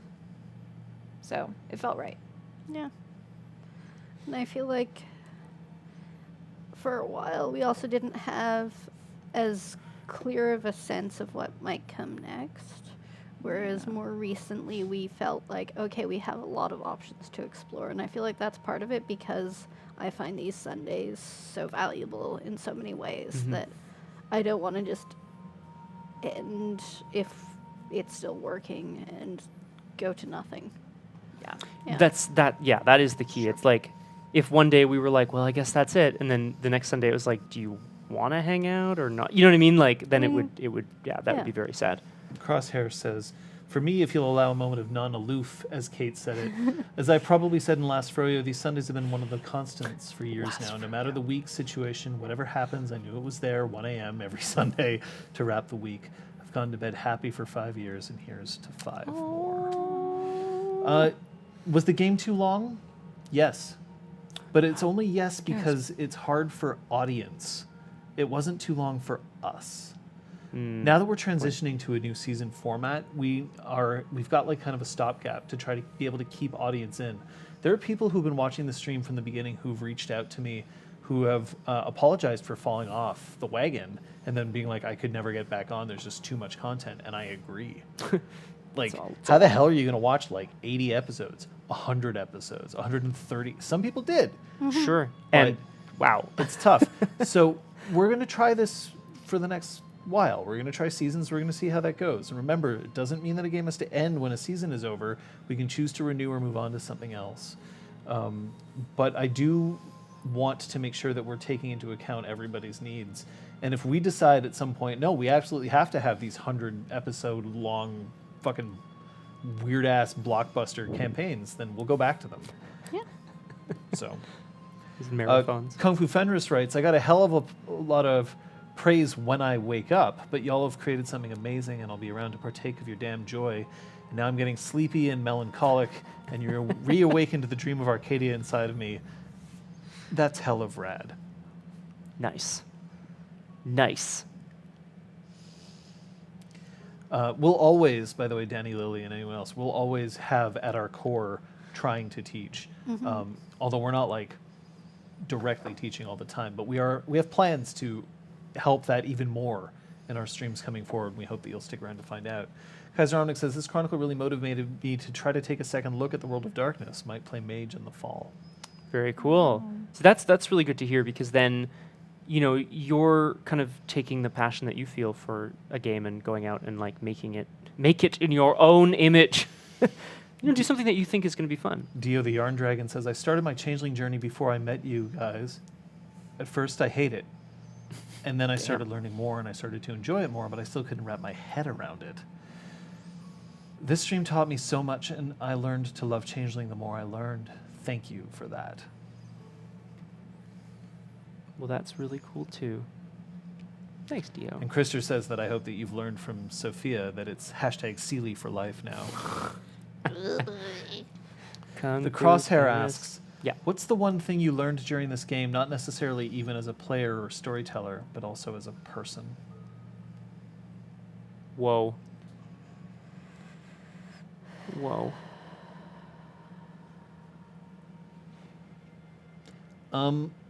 Whoa. I know. Exaltwitch happened, and at first we were playing Exaltwitch every 2 weeks, and that was it.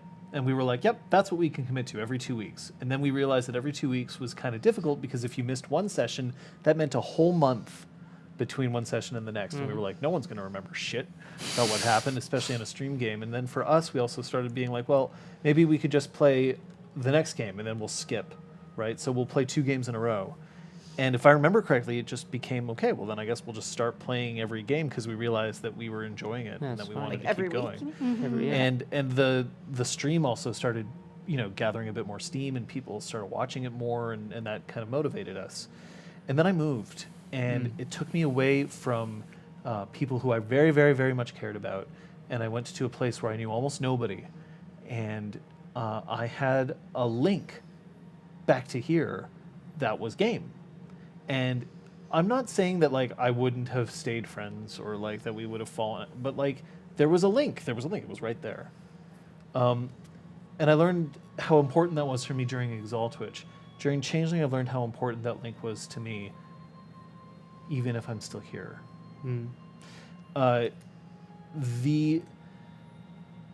I've turned down things on Sunday evenings just as a matter of course, being like, no, can't do it, got a thing. Yeah, me too. And I think we all have. All of us, yeah. And I think also we all have realized that sometimes we do have to miss a session, and we've realized that that's okay.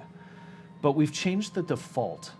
The default is not, can we game? The default is, we are gaming. And it's taught me that you need to find friends for whom you need the default. I mean, look, we're not all massive extroverts, surprisingly. Right? Like, you'd think that like a bunch of actors and people who lived in like you'd think, but no. Now we take 10 minutes to sit in silence on the stream here. And then and then COVID hit. Yeah. And then once again, we were apart. And we came together with solutions so fucking fast to make sure that the stream could stay and keep going, because we couldn't be together in the same room. Like, it was a law in Quebec. You could not. Mm-hmm. And I realized that this game was keeping me together during a time where I was being told that you weren't going to be allowed to be around other people. So that's what I learned.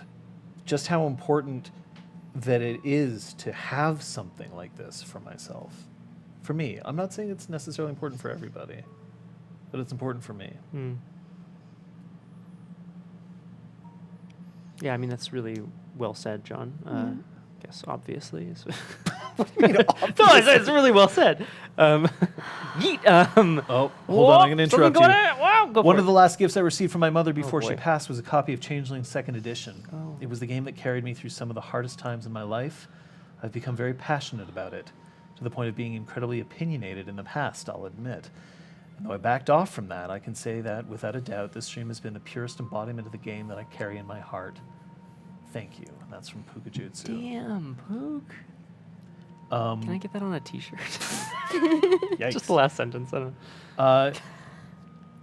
Changeling's an important game to a lot of people. Yeah. One of the things that I can tell you about the World of Darkness, I do want to hear your lessons learned, but one of the important things about the World of Darkness is that vampire and werewolf and mage are the more popular lines. But something that I don't think they anticipated was just how dedicated the Changeling fan base was. Because when Changeling The Lost came out, it was intended as a one-off book. Literally just like, oh, well, yeah, Changeling, sure. But like, so many people were like, yeah, I'm in. Because it wasn't just that they loved the game, it was that the game was such an important part of their lives. This game has been important for people struggling with their own identity. Yeah. It's been important for people who've been struggling with the idea of having to let go of their dreams, of sinking into this mass of banality. It hits hard and it hits home for a lot of people who play it. Yeah. So it doesn't surprise me. Well, damn. So what else did you learn? Thanks. I realize now that Crosshair asked the question that I always fucking ask.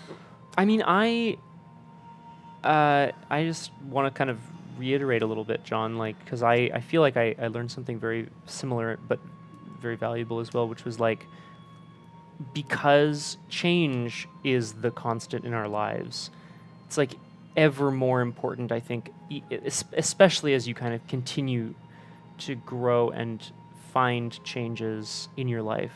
It's like especially important to have rituals for yourself and to not like be afraid of letting them go if they're not doing anything for you, if they're not healthy or whatever. But like those rituals that we have for ourselves to sort of like anchor us in a like in time or whatever is really important, because like we can measure the game of Changeling in terms of years, but it feels more like, I don't know, it just feels like a game to me. It doesn't feel like a passage of time per se. It feels like a constant in a time when so many things have changed and we've changed, and like new work opportunities and new friends and so on and so forth. You know? Who are these new friends? I will destroy them. Well, you know, I go, yeah! When you say something like that, I would point out that traditions are important as long as they are also constantly evaluated. Yes, of course. Because the danger is when a tradition becomes something that no longer is useful for anybody. If Of we're course. like, oh, I guess I have to show up for Sunday, fuck, Boo. then Yeah. it's no good. Yeah. But like, there is 100%. still something to be said about knowing that there is a thing that we do. Yeah, no, I guess what I mean is like, because change is the constant in your life, choosing your constants Yeah. is what makes you who you are today, like right now. It's like what you choose to be like, this is what I do every day, every week, every month, every year, whatever. Yeah.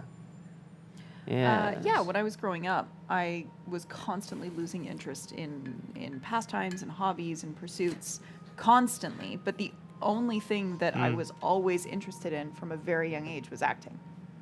And so when it came time to choose what I wanted to go into in post-secondary education, that decision was easy because it was like, it was the constant. So kind of in that. Yeah. I mean, duplicate what you both said. I'm not going to reiterate it, but this one even more so than Exaltwitch is sort of making me understand more about myself based on how even when I'm playing a character, there are certain things that I just won't roleplay, that I just won't, like, that I just can't find the words or the phrases to improv. And it would be different if I had a script and I was playing a character with a script. The only example that's really coming to mind is when there is a person, a malevolent person in a position of authority giving me an order. I just can't take it and move on. Like, I have to stand against them. Even if it's stupid. I noticed it with Ray. I'm noticing it with Sophia. I'm like, I feel like this is a constant thing because I get, like, my hackles get raised and that's so, it's become like really noticeable. But Changeling. it's one of the reasons we roleplay is to discover these sorts of things, even about Exactly. ourselves. I agree. Also, Kumku Fenris, yours is the jewel that will pierce the heavens. Yeah.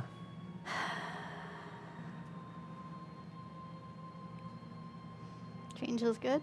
Ooh. I held And this on is to when this she's for like, a I'm out. long- Sets Until up the I leaves. held on to this for a long time, but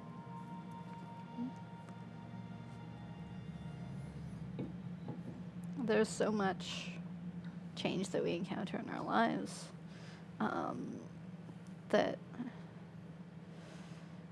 if you can find a way to find the opportunities, it's like the death card in tarot. It doesn't mean you're gonna die. It means a new beginning, a rebirth. It's the karmic cycle of Buddhism. Like, it's all of that. It's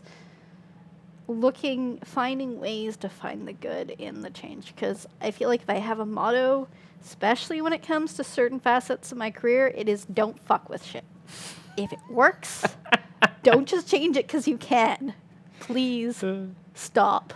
So for me to find is ways that I can actually embrace the change, find the good in it, I feel like that's a lesson that perhaps I pulled out of this Changeling campaign. I think that's fair. Yep. Change is good. Hashtag unseelie for life. Is that where we're going with this? Well, yeah. I think it is. Crosshair says, some say it takes 5 years to be a completely different person or such, and funnily enough, I barely knew many of the people here when it all started. I can't wait to see what kind of group this will be after the next 5. Slightly more gray hairs. A lot more gray hairs. Well, maybe. Might just No. we might just all go for the bald look, for the undercut look, for the dye. Glamour is free, but you can subscribe to RPG Clinic Hey. for just $4.99. Hey. Ba-ba-ba-bwah.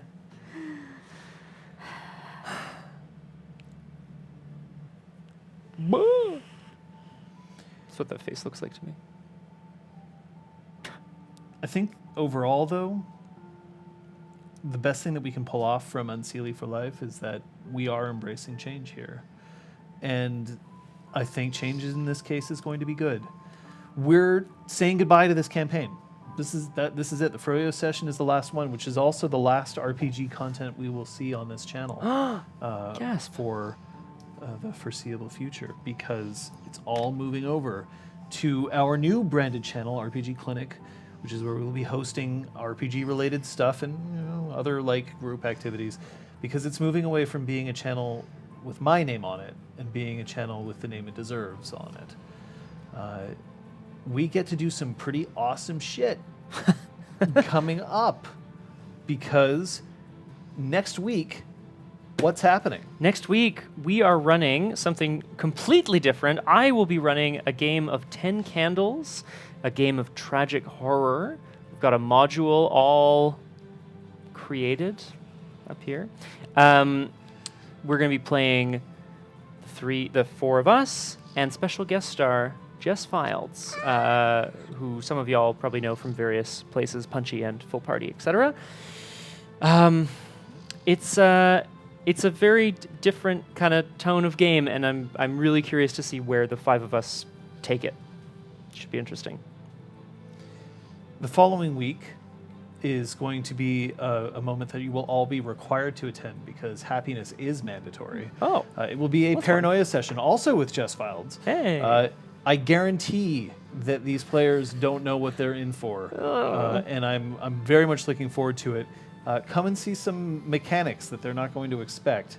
But then after that, we've got something else. The following week, I am running a one-shot game of Good Society, Jane Austen RPG, also featuring Jess Fields. And then we start our first season-structured campaign, Woo! Star Wars Reach. Going to begin with a session 0 where we complete character creation and start to get to meet these new people or non-people, aliens, droids. Oh my What God! It could They still get to be anything. people. Yeah, They're I just guess. not human. No. Right. Oh dear. Oh, no. Interesting. Speciesists. Hey, Oh, whoa, God. whoa. Creatures. There is still going to be content on this channel. You may have tuned in for our recent streams of Fall Guys, or perhaps you were there for the Tony Hawk Warehouse demo, or maybe you The were hell, here where was for I? You were camping. Camping. Damn it. Or maybe you were here also for the Final Fantasy I solo Black Mage run, which we'll probably still try to keep going, which is like, oh boy. But like this channel still will exist. It's just going to be me. RPGCLINIC on Thursdays is still going to be a thing as well, where it's either going to be me or potentially now one of these three just talking video games and enjoying that, because I think that that's still important. But there are other streams that happen as well. Yeah, ouch, the Black Mage. Fook knows. There are other I did streams not know. that are coming up, which will be important, and let's find out about those. You can catch me streaming on twitch.tv/BiffTheBoss on Tuesday evening. We're having a good old-fashioned Scream stream. I, for one, am very excited. Hey, thank you. Thank you, weirdness. As well, I believe I may be taking over for the RPGCLINIC time slot on Thursday. Maybe I'll be playing something, or maybe I'll be talking about thought process for 10 Candles. Who knows? It could be anything, really. We can figure that out on the day. The thing is, you don't have scrubs, so you might have to wear something else. Lingerie? I mean, doctor's sure, but Oh, yeah, got it. what, Okay. aren't those the same? Yeah. Just the You've been to doctor's my coat. bedroom. Wednesday? Wednesday, we've got Drew Crew at 4 o'clock, continuing these dang scarlet slippers. Time for a dance. Friday?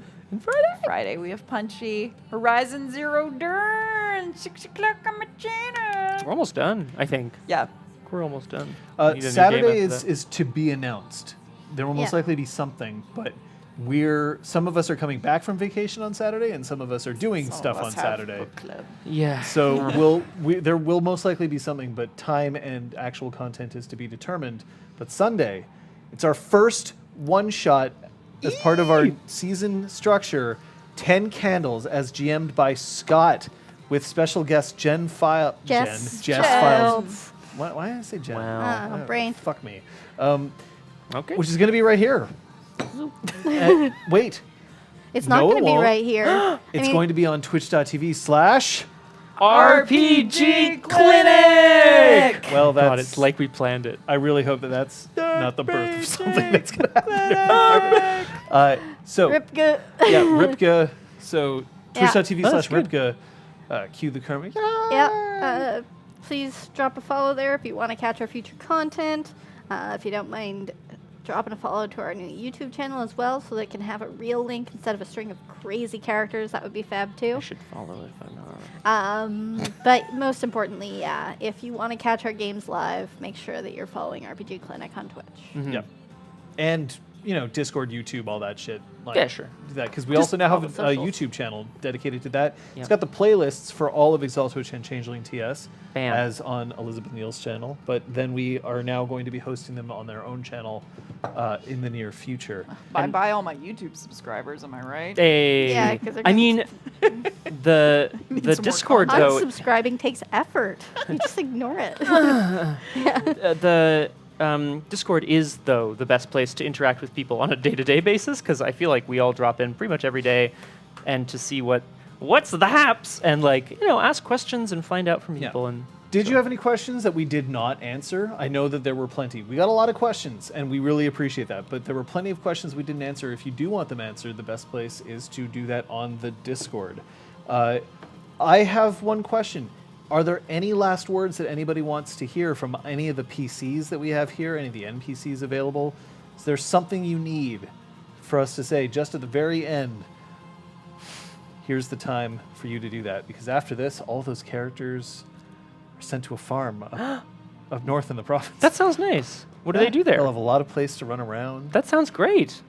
Brom really enjoys running. There's going to be so many artists for Sophia to interact Brom, with. I'm going to make you a flower crown, and we will reenact the plot of Midsummer. Is that a nice film? It sounds lovely. It's very sunny. Oh, good. I'll put this on. It's very sunny. There isn't a buy that I could give you that was going to be worth it. There's something that I think everybody needs to understand, and that is that you can't get rid of us. We're just there, Yeah. like the clap. That's right. Hear what I said. You don't have to miss me. I'm always there, ready to serve in whatever you wish. Oh. Dio the Yarn Dragon. Oh. That's so nice. Oh. You know, they say that an end is just a new beginning. Yeah. Not for you. Oh! Oh my god! You and I may not agree on the adherence of fucking court killed between someone. Sealy or unsealy, but I will say that it was well met. That we'll be seeing each other soon, I'm sure.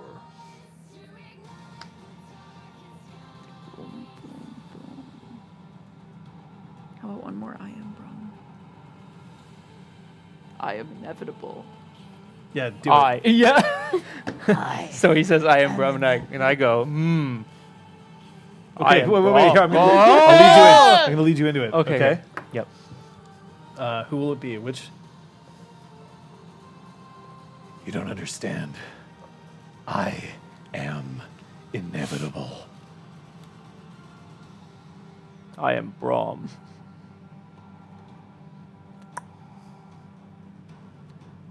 You know the direction of RPG Clinic?